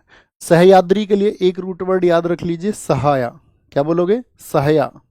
यार अब जिंदगी में हार हो गई है, अब सहा नहीं जाता ज्यादा, अब सहा नहीं जाता, अब जिंदगी में अंधकार दिखता है, अब सहा नहीं जा रहा है। हार को हर कोई सहन नहीं कर सकता। मजबूत इरादे वाले बहुत कम लोग होते हैं जो कहते हैं ठीक है, हार मिली तो दोबारा प्रयास करेंगे, और फिर से हार मिलेगी तो फिर से कोई और प्रयास करेंगे, प्रयास अनंत तक जारी रहेंगे। सहा नहीं जाता भाई हार। और मेल घाट को याद रख लो, मेल। जो हार जाते हैं उनका तो भैया मेल भी बहुत मुश्किल हो जाता है। देखो आप, कोई ऐसा होता है कि बेरोजगार को ढूंढने जाए शादी के लिए, हारे हुए आदमी से कोई शादी कर देगा? बताओ आप मुझे, हाँ या ना? तो मेल भी किसका होता है? मेल भी मुश्किल हो जाता है हार पर। जीते हुए लोगों का ही होता मेल भी। बोले फटाफट से। बहुत बढ़िया, आगे आएंगे। क्या बोलेंगे भैया? हार से, हार से, हार से। सर बिच्छू मैन ऑफ इंडिया कौन है? अबे ये सर्च कर लो, बहुत सारे मैन आ जाएंगे, 200 मैन आ जाएंगे। बिच्छू मैन है हिम्मत राव, पद्मश्री पुरस्कार प्राप्त। तो उतने जब तुम्हारे दिमाग में जो प्रश्न आया, आप इंटरनेट के युग में साथी हैं, तो उस चीज को सर्च कर लेना, उसको वेरीफाई कर लेना है। दुनिया एआई पे पहुंच चुकी है, और अभी आप डाउट पे अटके हुए हैं। ठीक है, अभी आपके लिए हम एक इंजन बना रहे हैं ऐसा, है ना, डेवलप करवा रहे हैं आप लोगों के लिए, कि आपको कोई भी डाउट होगा ना, जब आप एप्लीकेशन पे होंगे, कोई भी डाउट होगा तुम्हारे लिए फटाक से आदमी अवेलेबल हो जाएगा। तुम इधर डाउट लिखोगे और तुम्हारे लिए आदमी अवेलेबल हो जाएगा, ठीक है, डाउट बताने के लिए। बताओ जी भाई साहब, आपकी क्या मदद कर सकते हैं? कहे तो अपना क्लोन बनवा दूंगा एक, ऑलवेज अवेलेबल फॉर यू। इधर आप कमांड देंगे, आपको बताने के लिए मौजूद। आगे आएंगे। तो हार याद रखेंगे, हार होने पर मेल नहीं होता, तड से मारने का मन करता है, हार सहन नहीं होती, गांव में लोग बोर कर देते हैं पूछ पूछ करके, तेरा सिलेक्शन क्यों नहीं हुआ? मध्य प्रदेश देखिए, कान्हा हमने बताए थे, कान्हा, माधव। ठीक है, कान्हा हो गया आपका, पेंच हो गया, पेंच, बांधवगढ़ हो गया, पन्ना हो गया, सतपुड़ा, संजय दुबरी, राता पानी। ठीक है, रात को, मध्य रात को खेत में पानी करने गया कोई, तो रात को पानी होता है खेत में, मध्य रात को किसी ने किया पानी खेत में? हमने बहुत किया है। ठीक है, हालांकि जब हमारे पिताजी, जब हमको मतलब वो फोकस करते थे पढ़ाने पे, बस पढ़ो, मत खेलो, मत कूदो, मत कोई काम करो, बस पढ़ो। ठीक है, और वो सारा काम खुद करते थे खेती का ज़्यादातर। हाँ, जब फसल कटने की बारी आती थी तो फिर हम सारा परिवार सहयोग करता था। लेकिन एक समय ऐसा आया था कि हमारे पिताजी का एक्सीडेंट हो गया, और उनको बहुत सारे फ्रैक्चर आ गए। ये वज्र होता है ना, ये टूट गया उनका यहाँ से, और मोर देन आपका 18 फ्रैक्चर उनको हुए जगह जगह पर, क्योंकि वो हमारी दादी का दिया से लाने जा रहे थे ना, गंगा जी जाते हैं बाइक से, तो वो गिर गए। ठीक है, तो उनका एक कंधा ये सब टूट गया। तो उस टाइम पर हमको करना पड़ा, क्योंकि काफ़ी टाइम तक वो महीनों तक हॉस्पिटलाइज रहे, और उस समय पर हमने किया रात को पानी, तो तब की याद है, नहीं तो उसके अलावा नहीं करना पड़ा कभी। तो क्या बोलेंगे? राता पानी, रात को पानी खेत पे, मध्य रात में, आधी रात में, आधी रात में। वीरांगना दुर्गावती, क्या बोलेंगे? वीरांगना ऐसे याद रखना। देखो, वीर बोलते पुरुष को, वीरांगना बोलते हैं जो आपका स्त्री होती है, वीर, वीर अंगना, वीर अंगना बोलते हैं स्त्री को, वीरांगना दोनों से मिलके बनता है। तो वीरांगना जो होती है वो मध्य में नहीं छोड़ के जाती किसी को। आजकल कोई बोले ना कि भाई वो उस लड़की ने उसको धोखा दे दिया, उसको छोड़ दिया, पति मरवा दिया, तुम बोलना वो वीरांगना नहीं है। वीरांगनाएं किसी का साथ मध्य में नहीं छोड़ती, वो किसी से झूठे वादे नहीं करती, वो मध्य में छोड़ के नहीं जाती। तो वीरांगना को बोलेंगे मध्य में छोड़ देंगी क्या? नहीं जी। माधव हमको याद रखना है, क्या बोलेंगे? माधव हमको याद रखना है। देखिए यहां पर जो कान्हा लिखा हुआ है सबसे ऊपर, कान्हा, कान्हा कहाँ रहते हैं? हम सबके मध्य में रहते हैं। माधव कहाँ रहते हैं? हम सबके मध्य में रहते हैं। ठीक है, माधव से बांधव याद रख लोगे। पेच मैंने बताया, इसको याद रख लो, पेज, पेज कॉपी का फाड़ के दोगे तो कहाँ से दोगे? मध्य से दोगे। कहाँ से? मध्य से दोगे, मध्य से। पन्ना फाड़ के दोगे कॉपी का तो पीछे से देंगे या मध्य से? जहां पिन लगी रहती थी, मध्य से। पन्ना फाड़ के कहाँ से देते हैं? मध्य से, मध्य से। तो पन्ना कहाँ से देंगे? मध्य से। ओके। सात का पहाड़ा उसी पन्ने पे लिखा हुआ था। क्या लिखा हुआ था? सात का पहाड़ा। ठीक है, सात का पहाड़ा। माधव भी याद हो गए। देखिए कान्हा जो है ना, यहाँ पे एक इंपॉर्टेंट है। इस इस आपका कान्हा टाइगर रिजर्व का एक मैस्कॉट है। मैस्कॉट, मैस्कॉट बनाए जाते हैं शुभंकर। ठीक है, जो लुप्त प्राय प्रजाति है उसको भी बचाया जाए। तो यहाँ पर एक नाम दे रखा है मैस्कॉट, भूरा सिंह बारहसिंगा। भूरा सिंह, भूरा सिंह बारहसिंगा कहाँ का मैस्कॉट है?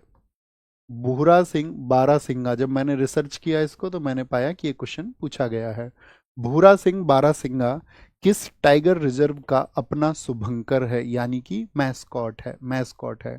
अतिरिक्त बातें मत करें आपसे साथी, मेरी रिक्वेस्ट है। मैं आप सब लोगों से हाथ जोड़ करके हमेशा पिछले 7 महीने से हम आपको फ्री ऑफ कॉस्ट पढ़ा रहे हैं, और अभी उसमें लगभग आप ऐसे समझ लिए और भी जर्नी बाकी है, और इनमें मैंने आपसे कम से कम 700 बार हाथ जोड़ करके रिक्वेस्ट किया होगा कि जब आप पढ़ें, हालांकि 99% बच्चा खुद को डेडिकेशन के साथ में फॉलो करता है, उसको डेडिकेट रहता है। 1% उस बच्चे से मेरा रिक्वेस्ट है कि बच्चे, आपके सपने हैं, आपके सपने तब पूरा होंगे जब आप डेडिकेशन से पढ़ाई करेंगे। अभी हम पढ़ कुछ रहे हैं, आप कुछ और कह रहे हैं, इसका मतलब आप किसी और दिशा में हैं, किसी और दिशा में। जब तक आप अपना समर्पण कक्षा के प्रति नहीं कर दोगे, तब तक साथी वो विजय का जो मार्ग है ना, वो नहीं निकल के आएगा। वो मंजिल तक पहुंचने का जो रास्ता, वो नहीं निकल के आएगा, वो दूर रहेगा। अतिरिक्त बातें ना करें, ये रिक्वेस्ट है मेरा सभी लोगों से। देखिए बांधवगढ़ में क्या लिखा हुआ है। बांधवगढ़ टाइगर रिजर्व में 2020 को टाइगर रिजर्व में भारत की पहली hot air balloon safari. Hot air balloon समझते हो? ऐसे आपने देखा होगा, एयर बैलून होता है एक, है ना, और ये तो बैलून क्या है, तो कुछ और बन गया। एयर बैलून होता है, आपने देखा होगा, उसमें लोग घूमते हैं। गाना देख लेना, एक खाली सलाम दुआ, तो मतलब बहुत सारे में दिख जाएगा आपको। देखा है ऐसा? अंदर यहाँ पर लोग लोग खड़े रहते हैं, 8-10 लोग। अभी एक इंसिडेंट भी हो गया था। ये आपका ऊपर इसमें, क्योंकि इसमें आपका एक क्या होता है, एयर, हॉट एयर, एयर यानी गर्म हवा प्रसारित की जाती है जो इसको फूला रखने में मदद करती है। और अभी क्या हुआ था, इसमें आग लग गई थी रिसेंट में, आपने वीडियोस वगैरह न्यूज़ में देखा हो। ठीक है, न्यूज़ वाले हालांकि जो दिखाना चाहिए उसको नहीं दिखाते हैं, लोगों को अवेयर नहीं करते हैं कि इस तरह के खतरनाक स्टंट से दूर रहें, आपका जीवन अमूल्य है। वो तो कुछ और ही दिखाते हैं। वो 4 लोग बैठा लेंगे बहस करने के लिए, कौन लोग हैं, हाँ जी भाई साहब हम आपसे ये बोलेंगे, आपको तब भाई साहब ये बोलना है। ऐसे ही पॉडकास्ट चलेंगे, भाई साहब मैं आपसे ये पूछूंगा, क्या पूछूंगा? कुछ भी, सब कुछ नहीं पूछ सकते हो। वो पूछ सकते हो, ये इसको हटा दो, ये वाले क्वेश्चन को, इसका आंसर भैया मैं ऐसे दूंगा, नहीं नहीं ऐसे मत देना, यह मसाला यहाँ आएगा, ऐसे देना। चलो तो मिलके एक पॉडकास्ट कर लेते हैं, ठीक है, पॉडकास्ट कर लेते हैं। और एक काम करते हैं, टेलीप्रॉम्प्टर लगा लेते हैं पॉडकास्ट के लिए भी। ठीक है, सामने तुम्हें जो बोलना, कहीं तुम उसको भूल ना जाओ, तो सामने यहाँ लिखा हुआ आता रहेगा। पूरी स्क्रिप्ट तैयार कर लेते हैं एक, और आराम से 2-4 दिन बाद करेंगे। ठीक है, तो इसको कर लेते हैं ताकि लोग देखें तो उनको लगे यार कितने इंटेलेक्चुअल पर्सन है, कितने इंटेलेक्ट। अभी तुम्हारा मूर्ख बना दिया ना, तुरंत ही, तुरंत मूर्ख बना दिया। अभी एक इंटरव्यू आया था रासा मामी का, आपने देखा होगा, एक बिजनेसमैन का इंटरव्यू। देश का माइंडसेट बदल गया एकदम से। जो देश एक व्यक्ति को अभी तक गाली दे रहा था, ठीक है, विजय माल्या को, एकदम से उसका माइंडसेट बदल गया। उनको लगा देवता आदमी यही तो है, देवता आदमी यही तो है, मंदिरों को दान दिया यार। बताओ दे भाई साहब, जो आदमी 100 करोड़ से ऊपर के बिजनेस करते हैं उनको एक सोशल फंड देना पड़ता है। अब मतलब 100 करोड़ से ऊपर का कोई बिजनेस करेगा तो 2 करोड़ का सोशल फंड देना ही देना पड़ेगा। अब व्यक्ति सोचता है उस 2 करोड़ के फंड को मैं कहाँ दूं ताकि नाम जियत रहे, तो जहां पर आपका वो प्लेट लग जाए, मंदिरों में लगवा देते हैं, वहां पर सबसे लंबे समय तक वो नाम रहेगा कि हाँ फंड भी दिया, देना मजबूरी है, ऐसा उसे दिए बगैर रह नहीं सकते, बच नहीं सकते हैं, है ना। तो अब लेकिन देखने वाले लोगों का क्या है कि वो, उनको वो नॉलेज नहीं है, वो आईक्यू उनका नहीं है, वो माइंडसेट उनका नहीं है, तो उनको तो जो दिखाया जाता है वो उसी पक्ष में हो जाते हैं एकदम से भाग करके।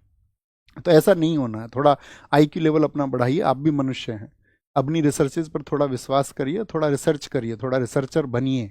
ओके, बात क्लियर है? मध्य प्रदेश, हाँ जी। मिजोरम, भाई मजे लेने के लिए ना, मजे लेने के लिए दाम चाहिए दुनिया में।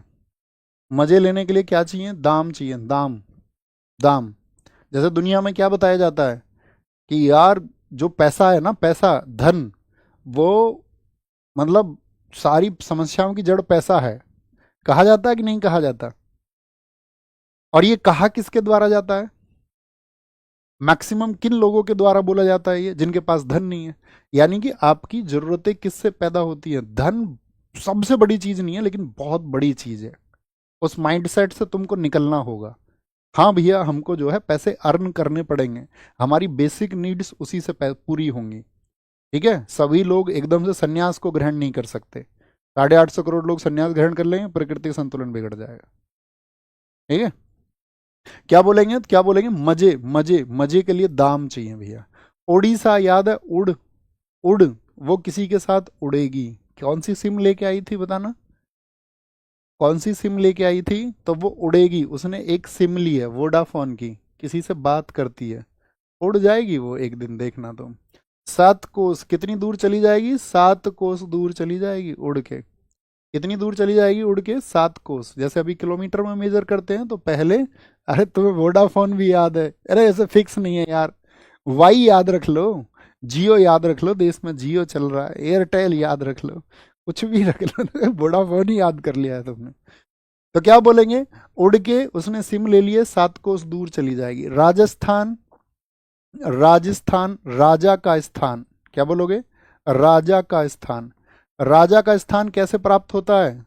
भैया रण से प्राप्त होता है। राजा का स्थान रण से प्राप्त होगा।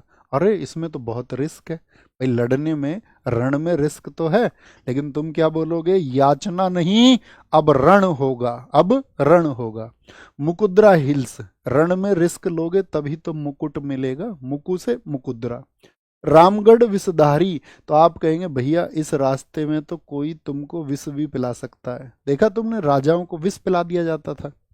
आचार्य चाणक्य, आपने सुना होगा कि चंद्रगुप्त मौर्य को जो हम आपको प्राचीन इतिहास पढ़ाएंगे तो वो लेसन्स पढ़ाएंगे कि चाणक्य ने क्या सिखाया, आचार्य चाणक्य जी ने क्या सिखाया आपका, किनको?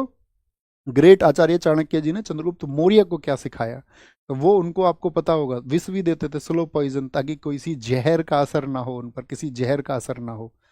और यही एक बार आपको पता होगा, यही जहर दे दिया गया था। ठीक है, तो जिससे बिंदुसार पैदा हुए तो उनकी पत्नी ने उसको खा लिया था। तो बिंदुसार की जो माँ थी उनका ऑपरेशन करना पड़ा था। बिंदुसार की माँ का ऑपरेशन, उस टाइम पे सर्जरी नहीं होती थी, तो लेकिन सर्जरी की गई, तो उसको बोला जाता है आपका सिजेरियन किंग, सिजेरियन सुल्तान, जो सर्जरी के द्वारा पैदा हुआ। और इसी बात के लिए आचार्य चाणक्य के खिलाफ कर दिया गया था। किसको? बिंदुसार को, कि तुम्हारी माँ की मृत्यु का कारण आचार्य चाणक्य हैं। आचार्य चाणक्य, वो जहर जो तुम्हारी माता के पेट में गया, जिसकी वजह से सर्जरी करनी पड़ी, तुम्हारी माता की मौत हो गई, इसके पीछे जो है वो हाथ आचार्य चाणक्य जी का है। तो विष बहुत रहते राजा के स्थान पे प्राप्त करने के लिए, बहुत विष, बहुत जहर, बहुत जहर। धौलपुर करौली, क्या बोलोगे? धौलपुर, क्या बोलेंगे? ढोल। राजा के स्थान पे जब कभी जाते हो तो ढोल बजते रहते हैं या नहीं? ढोल से याद रख लेना, ढोल से ढोलपुर। ढोल बजते हैं नहीं बजते? नगाड़े। आप कहोगे हाँ भैया, राजा के स्थान पे स्वागत बहुत होता है, डम डम डम डम डम टमा डम डम टमा डम डम, बहुत ढोल बजते हैं, बहुत ढोल।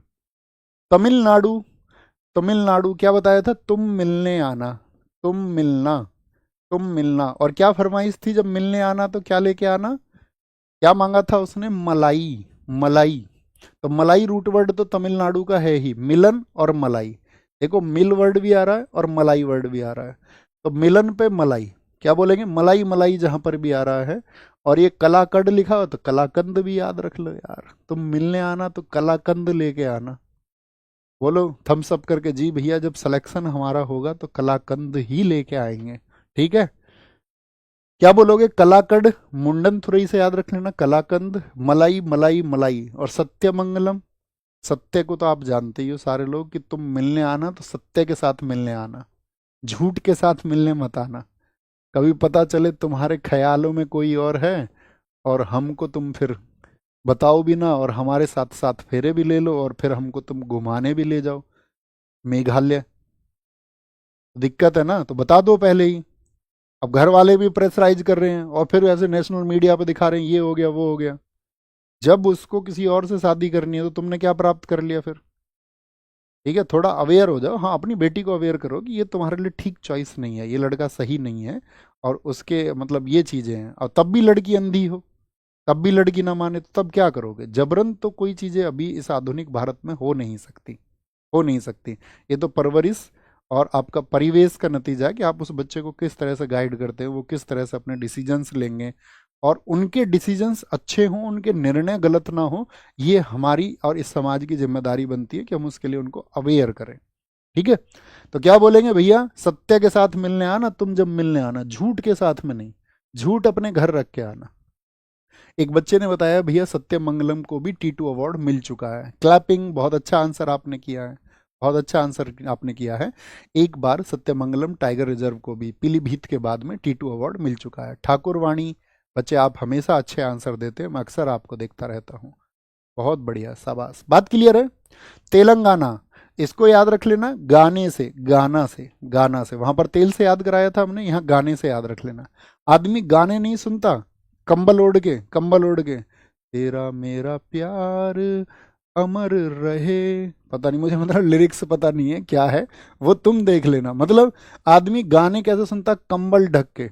जब उसका प्रेम बर्बाद हो जाता है तो कंबल में मुंह ढक के, और भैया अमर होने के गाने सुनता रहता है। क्या? अमर होने के। या ऐसे याद रख लो, सब सोचते हैं यार ये गाने सुनता रहता कंबल में दुख भरे, ए तो मरेगा, ए मरा, अमरा, ए मरेगा क्या, इस तरह के गानों में डूबा रहता है। अमर और अमरा कुछ भी याद रख लो, ए भाई मरेगा, अमरा, अमरा, याद रखेंगे। कहाँ का? तेलंगाना का। उत्तर प्रदेश में याद रख लेना, उत्तर प्रदेश में हमने बताया माँ बोलती हैं, उत्तर प्रदेश में माँ बोलती है बेटा दूध पियो। क्या पियो? दूध पी लो। पीलीभीत से याद रख लेना, दूध पी लो, दूध पी लो।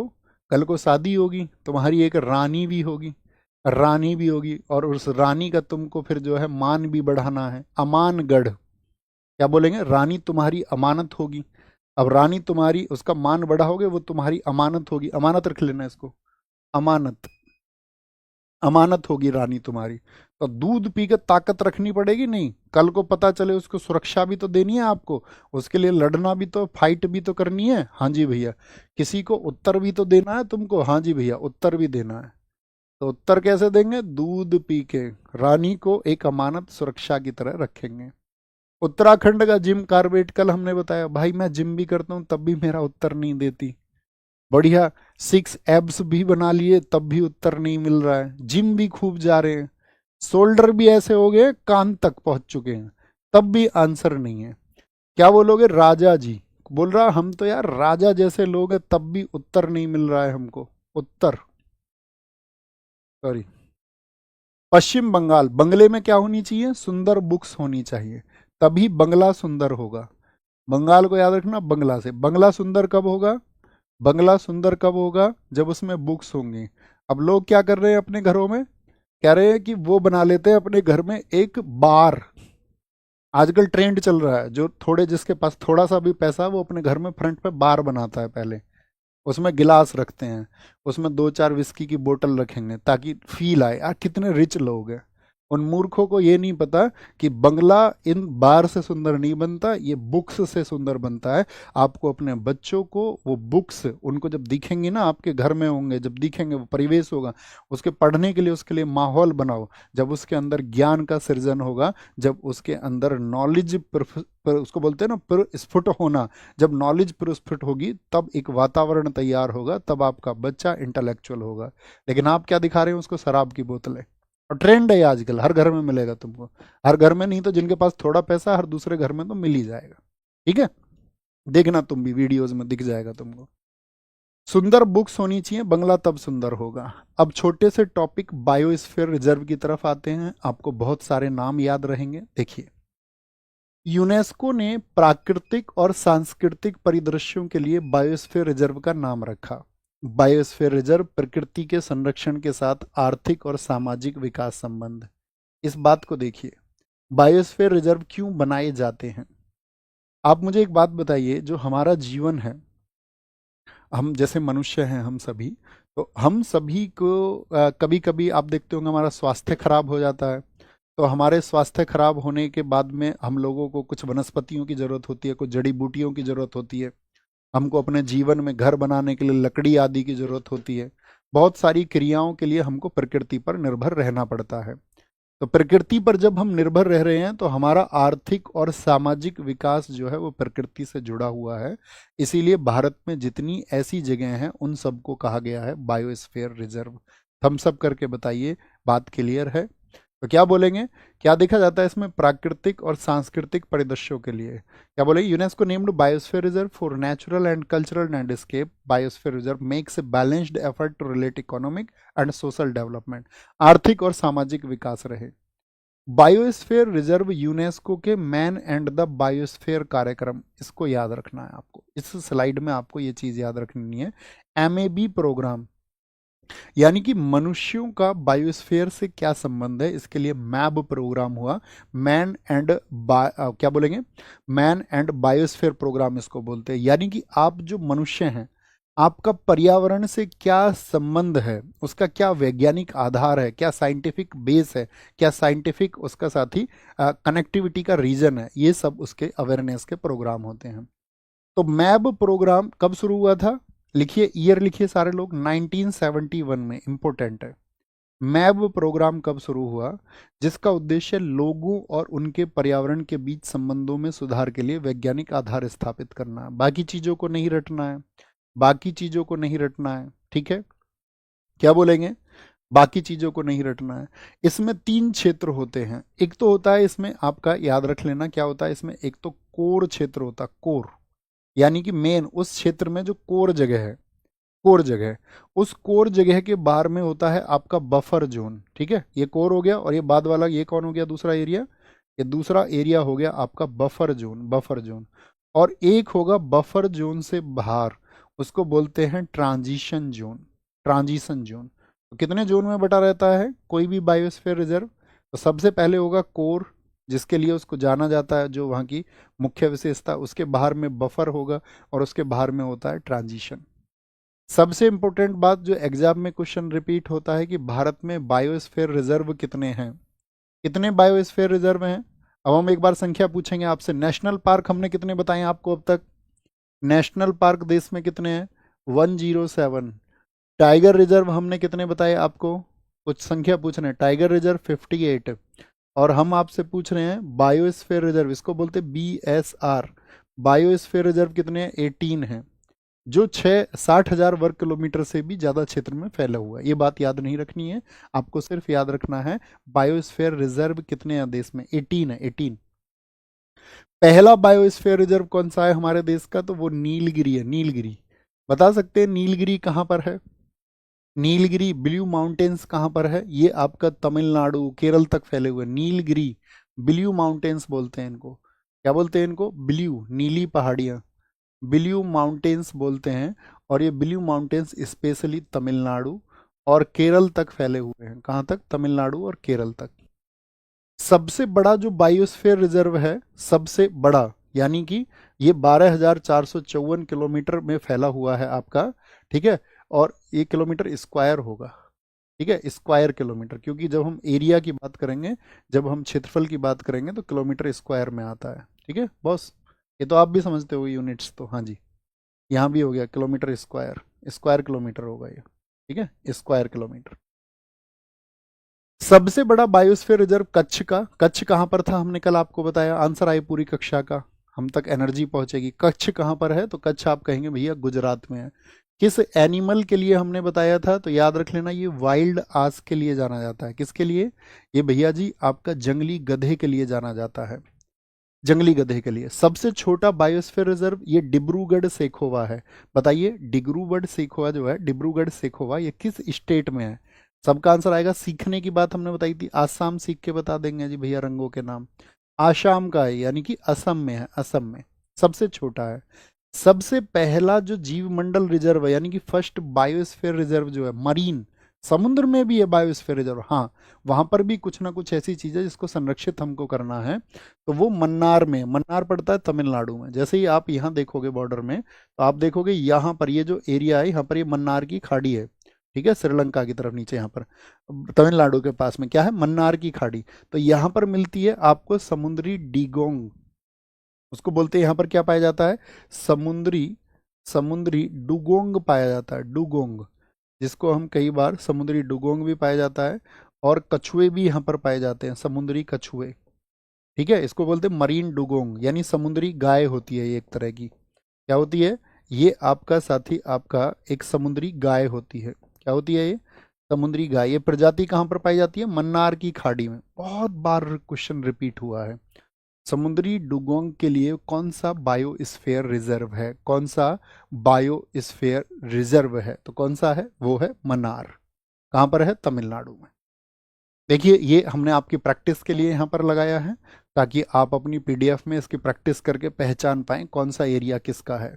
पहचान लेंगे, एरो लग करके लिखा हुआ है, बाद में प्रैक्टिस करनी है पीडीएफ से, बोले यस भैया करेंगे। पहले नाम पढ़ते हैं। सबसे पहला कौन सा बताया? नीलगिरी। तो नीलगिरी का ईयर याद रखना है आपको। नीलगिरी का क्या? ईयर याद रखना है, सॉरी, नीलगिरी का ईयर आपको याद रखना है दोस्त। और किसी का ईयर याद करने की आपको आवश्यकता नहीं है। किसी और का ईयर आप याद नहीं रखेंगे, नहीं रखेंगे। तो सबसे पहले नीलगिरी कहाँ पर है? तमिलनाडु, केरल, कर्नाटक तक फैला हुआ है। नंदा देवी हमने कल आपको बताया, नंद क्या बोलेंगे? नंदा देवी। निंदा मत करो किसी का, उत्तर दो उसको, निंदा मत करो। मन्नार की खाड़ी क्या बोलोगे? उसने मिलने से क्या कर दिया? मिलने से मना कर दिया। मना कर दिया उसने किससे? मिलने से, मिलने से। याद है आपको, उसने बोला था, मैं भाई जब घायल हो रहा था मैंने उससे बोला no crime, no crime, no crack से।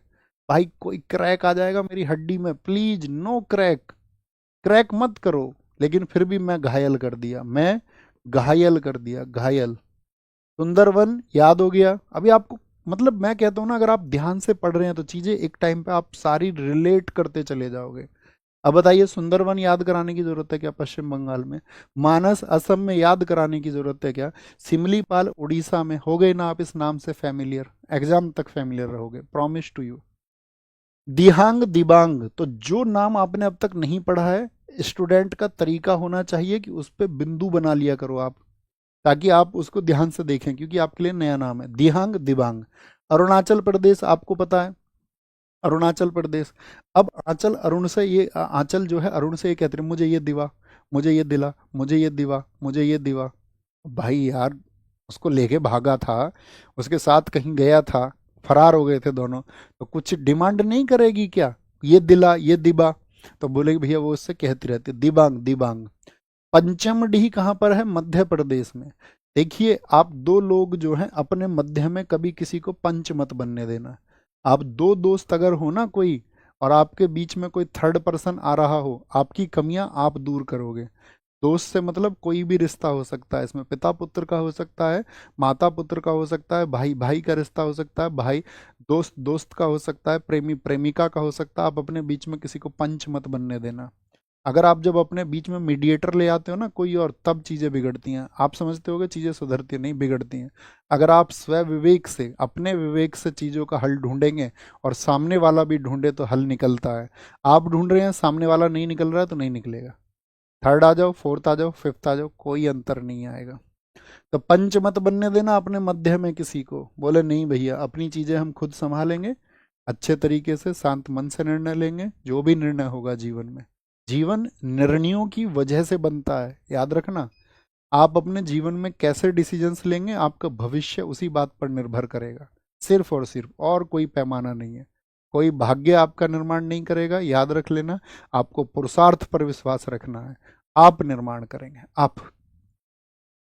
अचनक मार, अचनक याद है? अमरकंटक तो एमपी में पहाड़ियां हैं, अचनक मार एक नाम। अचानक से, अचानक से कहां पर? अचानक से कहां पर याद है? अचानक से छत पर, छत पर इंदर आ गया था अचानक से। कच्छ का रण जो जंगली गधे के लिए जाना जाता है, गुजरात में। कोल्ड डेजर्ट, कोल्ड डेजर्ट बोलते हैं शीत मरुस्थल, शीत मरुस्थल, शीत मरुस्थल। भैया शीत क्या चीज होती है बताना जरा, ठंडी क्या चीज होती है? कोल्ड होती है हिम, हिम बोलते हैं बर्फ को। हिम किसको बोलते हैं? आइस को, आइस को, आइस को। हिम और आइस ये कोल्ड होती है कि नहीं होती है? हाँ जी भैया, होती है, होती है। कंचनजंगा ये सिक्किम में है।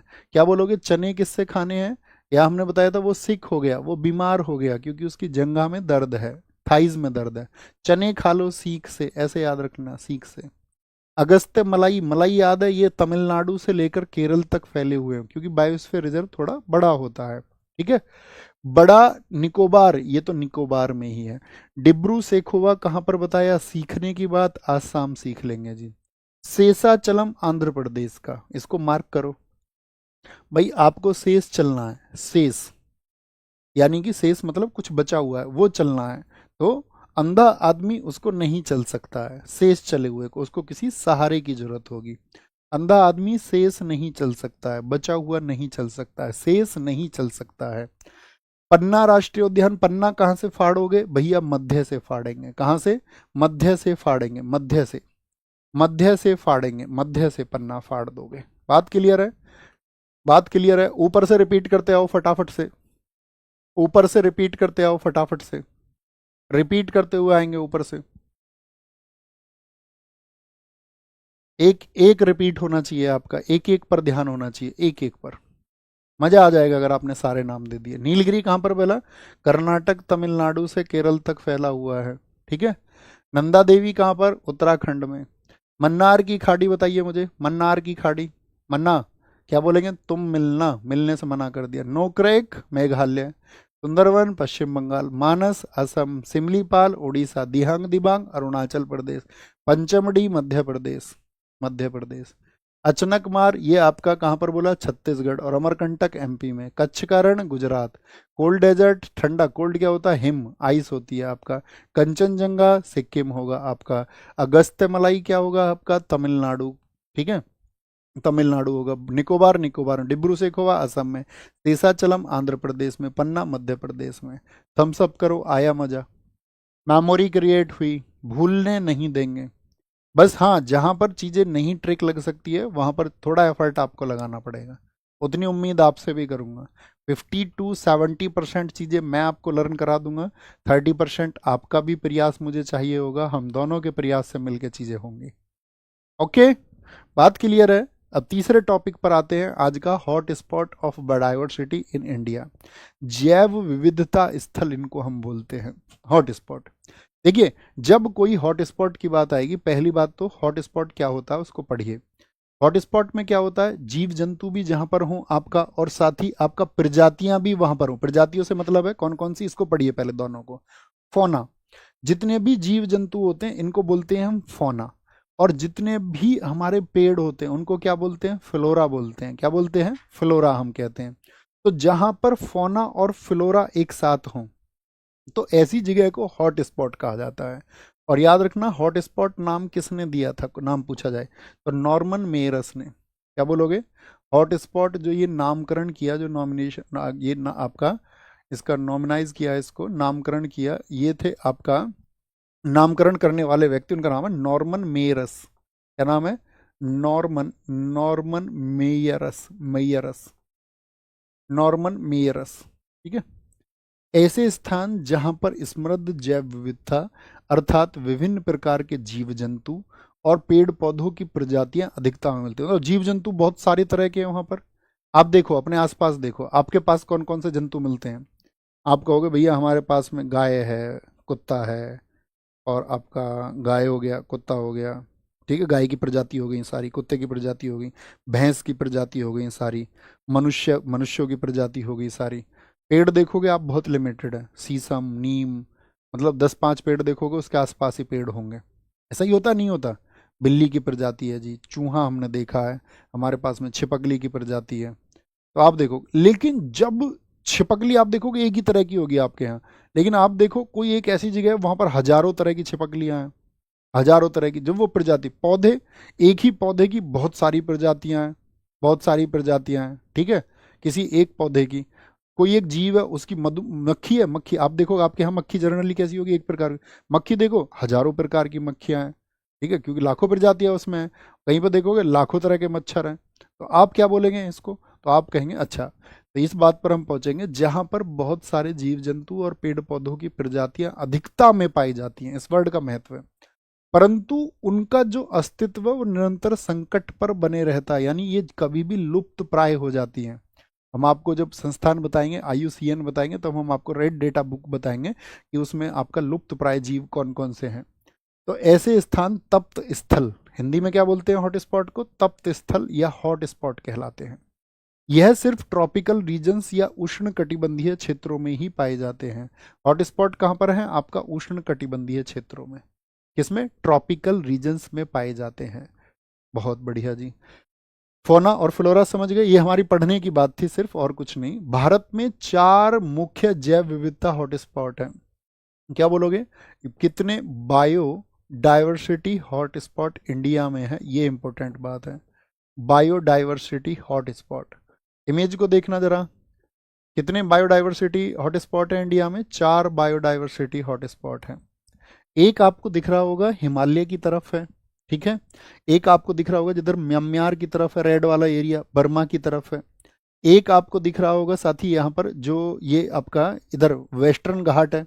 वेस्टर्न घाट में थोड़ा सा हिस्सा ईस्टर्न घाट में, यानी कि आपका किधर? पूर्वी घाट की तरफ भी है, पूर्वी घाट की तरफ। और इधर जहाँ पर इंडोनेशिया, अंडमान निकोबार जैसे देश आ जाते हैं, यहाँ पर जो है ये इसको बोलते हैं सुंडा लैंड। क्या बोलते हैं इसको? इसको बोलते हैं सुंडा लैंड, ठीक है। बोलेंगे कोई इशू, कोई परेशानी? कितने हैं? 4 हैं, यानी कि मध्य में नहीं है, आउटर रीजन में है। अब यहां पर कई बार कंफ्यूज हो जाता है, ऑप्शन में क्या करता है किसी क्वेश्चन को पूछते टाइम, वो पश्चिमी घाट और पूर्वी घाट को देता तो मार्क करके एक जगह है, अभी हम आपको बताते हैं तब आप समझोगे। देखिए, एक कहां पर है? हिमालय। तो हिमालय में कहां तक है? भूटान, नेपाल और साथ ही आपका साउथ इंडिया तक के क्षेत्र इसमें आ जाते हैं, क्योंकि साउथ इंडिया से मतलब कैसे घूमता है वो, जैसे आपने देखा होगा, अगर आपने ज्योग्राफी को पढ़ा होगा, तो हिमालय रेंज जो है वो घूम के कहाँ से आ जाती है आपका? इधर सागर में अंडमान निकोबार तक जाती है। कहाँ तक जाती है? अंडमान निकोबार तक जाती है। जाती है कि नहीं जाती? जाती है कि नहीं जाती? बोलो भी फटाफट से, सारे लोग बोलेंगे एक बार। हाँ जी, हाँ जी, हाँ जी। भैया स्टेनो के प्रैक्टिस सेट करवा दीजिए दोस्त। अभी नायक 2.0 जीएस प्रैक्टिस सेट हमने कराया है। आपको एमसीक्यू की किसी को भी प्रैक्टिस करनी है तो नायक 2.0 प्रैक्टिस सेट हमने कराए हैं। किसी भी एसएससी के एग्जाम्स के लिए इनको किए बगैर मत जाना, किसी भी एग्जाम के लिए। ओके, तो आप कहेंगे हाँ जी जाती है। दूसरा क्या है? पश्चिमी और पूर्वी घाट। देखिए यहाँ पर फोकस करिए, पश्चिमी और पूर्वी घाट महाराष्ट्र, कर्नाटक, केरल, यानी कि यहाँ से हम बात करें आपसे, तो इधर क्या आ जाता है आपका? महाराष्ट्र आ जाता है, ठीक है। इधर आपका केरल आ जाता है, इधर कर्नाटक आ जाता है, ठीक है। और इधर क्या है? श्रीलंका, यहाँ श्रीलंका तक फैला हुआ है। इसमें अगस्त्यमलाई की पहाड़ियाँ, जो केरल की आपका साइलेंट वैली है, जो पेरियार है केरल का नेशनल पार्क, वो सब इसी में आते हैं। जबकि पूर्वी हिमालय और उत्तर पूर्व भारत से भूटान तक फैला हुआ है, तो यहाँ पर आपका पूर्वी घाट भी आता है। तो पूर्वी घाट और पश्चिमी घाट कभी भी देना दोनों एक साथ में, तो हम चुन ही लेंगे।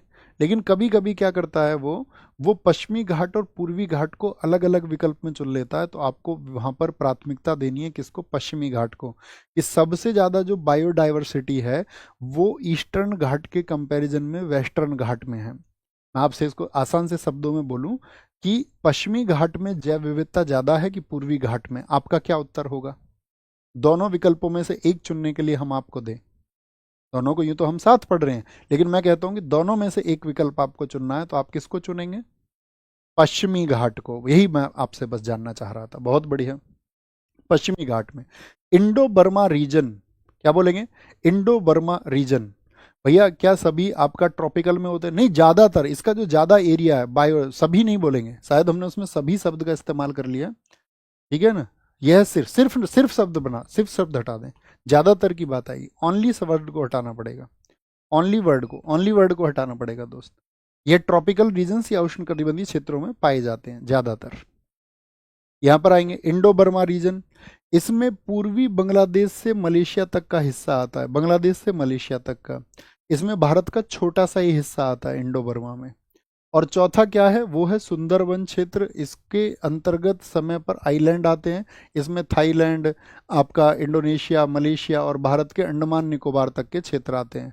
कई जगह इसको साथी आपका, कई जगह इसको क्या बोलेंगे आपका? सुंडा के नाम से जाना जाता है, सिर्फ सुंडा भी इसको बोलते हैं, सुंडा, सुंदरवन। मेमोराइज करिए, आंखें बंद करिए एक बार, कौन कौन से एरिया हैं। एक तो आपका बर्मी क्षेत्र हो गया, एक हिमालयी क्षेत्र हो गया, एक पश्चिमी घाट हो गया मुख्यतः, और एक क्या हो गया? एक सुंदरवन। यानी कि आपका सुंदरवन किधर पड़ेगा? बताइए किस स्टेट में है सुंदरवन? तो आप कहेंगे इधर साइड में, वेस्ट बंगाल की साइड में। वेस्ट बंगाल से मतलब क्या है? इधर अरेबियन सी है, अरेबियन सी अरब सागर है, और इधर कौन सा? बे ऑफ बंगाल, यानी कि इधर हो गया आपका एक रीजन इधर हो गया, एक रीजन इधर हो गया और एक रीजन इधर हो गया आपका, 4 रीजन है। कोई क्लियर? बात क्लियर हुई? बात क्लियर हुई साथी? कोई इशू तो नहीं? कोई इशू तो नहीं? बस आपके अंदर ये पोटेंशियल होना चाहिए। स्टैटिक जीके में चीज़ों को हम तो फिर भी बहुत विस्तार से इसको पढ़ रहे हैं, लेकिन आपके अंदर ये पोटेंशियल होना चाहिए। हाँ, मैं इन चीज़ों को एक बार रिपीट करूंगा और ये रटने जैसा जो प्रोसेस है उसको हम बहुत आसान बनाएंगे, बहुत आसान। तो किसको दिया गया था सबसे पहले T2 अवार्ड? क्या बोलेंगे? वो पीलीभीत को। कौन सा टाइगर रिजर्व उत्तर प्रदेश में स्थित है? सरिस्का राजस्थान में है, अमानगढ़ यूपी में, जिम कार्बेट उत्तराखंड में, पन्ना एमपी में है, एमपी में है। मध्य प्रदेश के किस टाइगर रिजर्व को यूनेस्को द्वारा संरक्षित जैव मंडल घोषित किया गया है? बताओ जी। ये तो बहुत जबरदस्त क्वेश्चन हो गया। किस टाइगर रिजर्व को यूनेस्को द्वारा संरक्षित संरक्षित जैव मंडल? ये प्रश्न थोड़ा अलग हो जाएगा, तो इसमें आपको मार्क करना है इसको कि यूनेस्को ने किसको आपका एक मतलब बायोस्फीयर रिजर्व बना रखा है। तो बायोस्फीयर रिजर्व कहाँ पर पढ़ा था हमने? पन्ना। सतपुड़ा हमने बायोस्फीयर रिजर्व में नहीं पढ़ा, पेंच नहीं पढ़ा, कान्हा नहीं पढ़ा, बायोस्फीयर रिजर्व कौन सा है? पन्ना। तो बहुत ध्यान से आंसर करना है इसको। पन्ना हमने पढ़ा था। काली टाइगर रिजर्व किस राज्य में है? काली किसको बोलते हैं? काली बोलते हैं आपका दांदेली अंसी को। और अंसी कहाँ पर था? आपका कर्नाटक में था। कहाँ पर था? कर्नाटक में था। CHSL में पूछा गया। किस टाइगर रिजर्व में इसकी पहली हॉट एयर बैलून जो साथी आपका सफारी शुरू हुई? वो शुरू हुई बांधवगढ़ में। कहाँ पर? बांधवगढ़ में। पलामू टाइगर रिजर्व किस राज्य में स्थित है? बिहार, झारखंड, गुजरात या फिर असम? तो SSC JEE में पूछा गया आपका भैया, झारखंड में स्थित है। ठीक है। निम्नलिखित बाघ आरक्षित क्षेत्रों में क्रांतिक बाघ आवास यानी कि सबसे बड़ा क्षेत्र किसके पास में है? सबसे बड़ा क्षेत्र किसके पास में है टाइगर रिजर्व में? नागार्जुन सागर श्रीशैलम, ठीक है, आंध्र प्रदेश में। निम्नलिखित में से कौन सा टाइगर रिजर्व अपना आधिकारिक शुभंबर भूरा सिंह द बारह सिंगा को रखता है? बारह सिंह भूरा किसका है? कान्हा का है, हमने आपको बताया, यूपीएससी CAPF पूछ चुका है। प्रोजेक्ट टाइगर जो विश्व में अच्छी तरह से प्रचारित वन्यजीव अभियानों में से एक है, कब शुरू किया गया था? बताइए। प्रोजेक्ट टाइगर 1 अप्रैल 1973 को शुरू हुआ था, 1973 को शुरू हुआ था। एक बायोस्फीयर रिजर्व किस में विभाजित होता है? बताइए। बायोस्फीयर रिजर्व किस में होता है आपका? एक ट्रांजिशन जोन होता है, एक बफर जोन होता है और एक होता है कोर एरिया। 3 जोन होते हैं उसमें, 3 जोन होते हैं। निम्नलिखित में से कौन सा भारत में बायोस्फीयर रिजर्व नहीं है? बायोस्फीयर रिजर्व कौन सा नहीं है? बताइए। बायोस्फीयर रिजर्व कौन सा नहीं है? शीत मरुस्थल है? बोलो। Cold desert? Cold desert Himachal Pradesh का, हाँ जी है। क्या आपने इसमें गिर को पढ़ा था कहीं पर? गिर नहीं है। सुंदरवन है वेस्ट बंगाल का, नीलगिरी है, लेकिन गिर वन नहीं है। Option C is not a biosphere reserve. किस बायोस्फीयर रिजर्व में सबसे बड़ा लुप्त प्राय समुद्री स्तनपाई डुगोंग अर्थात डुगोंग डुगोन या समुद्री कछुए भी पाए जाते हैं? तो कंचनजंगा सिक्किम में पाए जाते हैं, शेषाचलम आंध्र प्रदेश में, पंचमढ़ी MP में, या फिर मन्नार की खाड़ी तमिलनाडु में? अभी पूछा गया 2023 पिछले वाले CGL में। भारत का पहला बायोस्फीयर रिजर्व कौन सा है? और इस बार CGL में तुमसे परफॉर्मेंस चाहिए हमको। अब की बार जब हम टेलीग्राम में आपको ऐड कर रहे हैं तो टेलीग्राम के थ्रू आप, अब तक से पहले तो आप शायद बहुत सारे लोगों के मैसेज हम तक नहीं पहुंच पाते थे, लेकिन आप सब लोगों से रिजल्ट चाहिए, प्रॉमिस करके बताइए। इसीलिए हमने ज़्यादा वेटेज के स्टैटिक जीके को पहले शुरू किया ताकि आप आने वाले SSC के एग्जाम्स में उसका फ़ायदा उठा पाओ। और ज़बरदस्त परफॉर्मेंस चाहिए, तुम सबके सिलेक्शन चाहिए।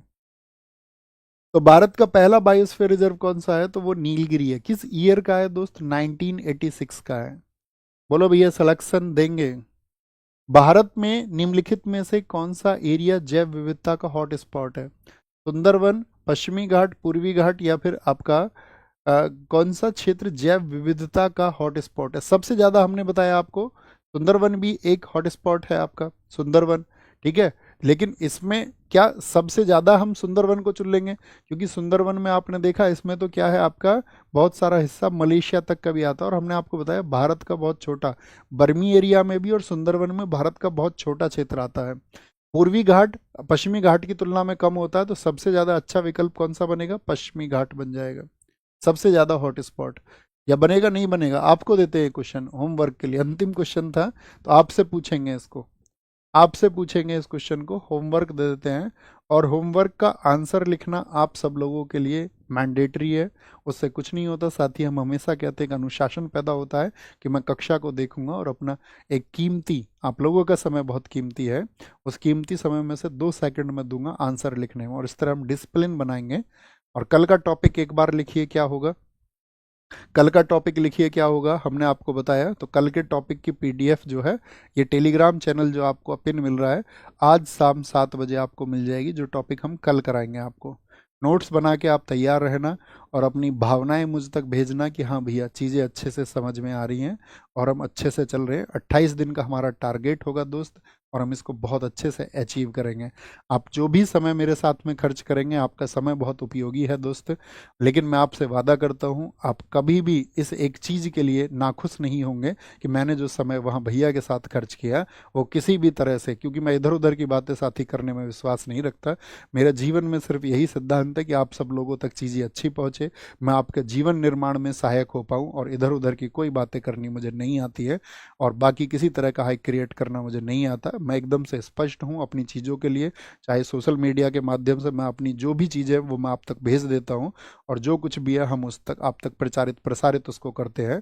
तो बहुत मतलब गहरी भावनाएं हैं, उन भावनाओं के पीछे सिर्फ और सिर्फ एक केंद्र है कि आप सफल हों। और आप जब सफल होते हैं तब तब उसके पीछे आप ऐसे समझ सकते हैं कि हमारा एक स्वार्थ है, कि तब तब हमारा प्यार जो परिवार है वो मजबूत होता है, हमारा प्यार मजबूत होता है। क्योंकि सिलेक्शन आरडब्ल्यू परिवार ने जिस तरह से वो लाखों सिलेक्शन दिए हैं, और हर वर्ष हर प्रतियोगी छात्र मतलब लाखों की वैकेंसीज में अगर आप कहें, तो आरडब्ल्यू का जो अमूल्य योगदान है उसने आप लोगों ने उसको बहुत ताकतवर किया है, बहुत ताकतवर किया है। बहुत सारे लोग उसमें बहुत आप लोगों के प्यार की वजह से पीछे रह गए हैं, और एक दिन वो भी सफल होंगे। ठीक है, एक दिन वो भी आपका मेहनत करके सफल होंगे, यही उम्मीद है। और आप वही प्यार बना करके रखेंगे, उसी ऊर्जा के साथ में आप छात्रों को इस मुहिम में जोड़ते रहेंगे और आगे बढ़ाते रहेंगे। थैंक यू, नमस्ते, जय हिंद, जय भारत, टेक केयर, अपना ख्याल रखें और खूब मेहनत करें। नमस्ते।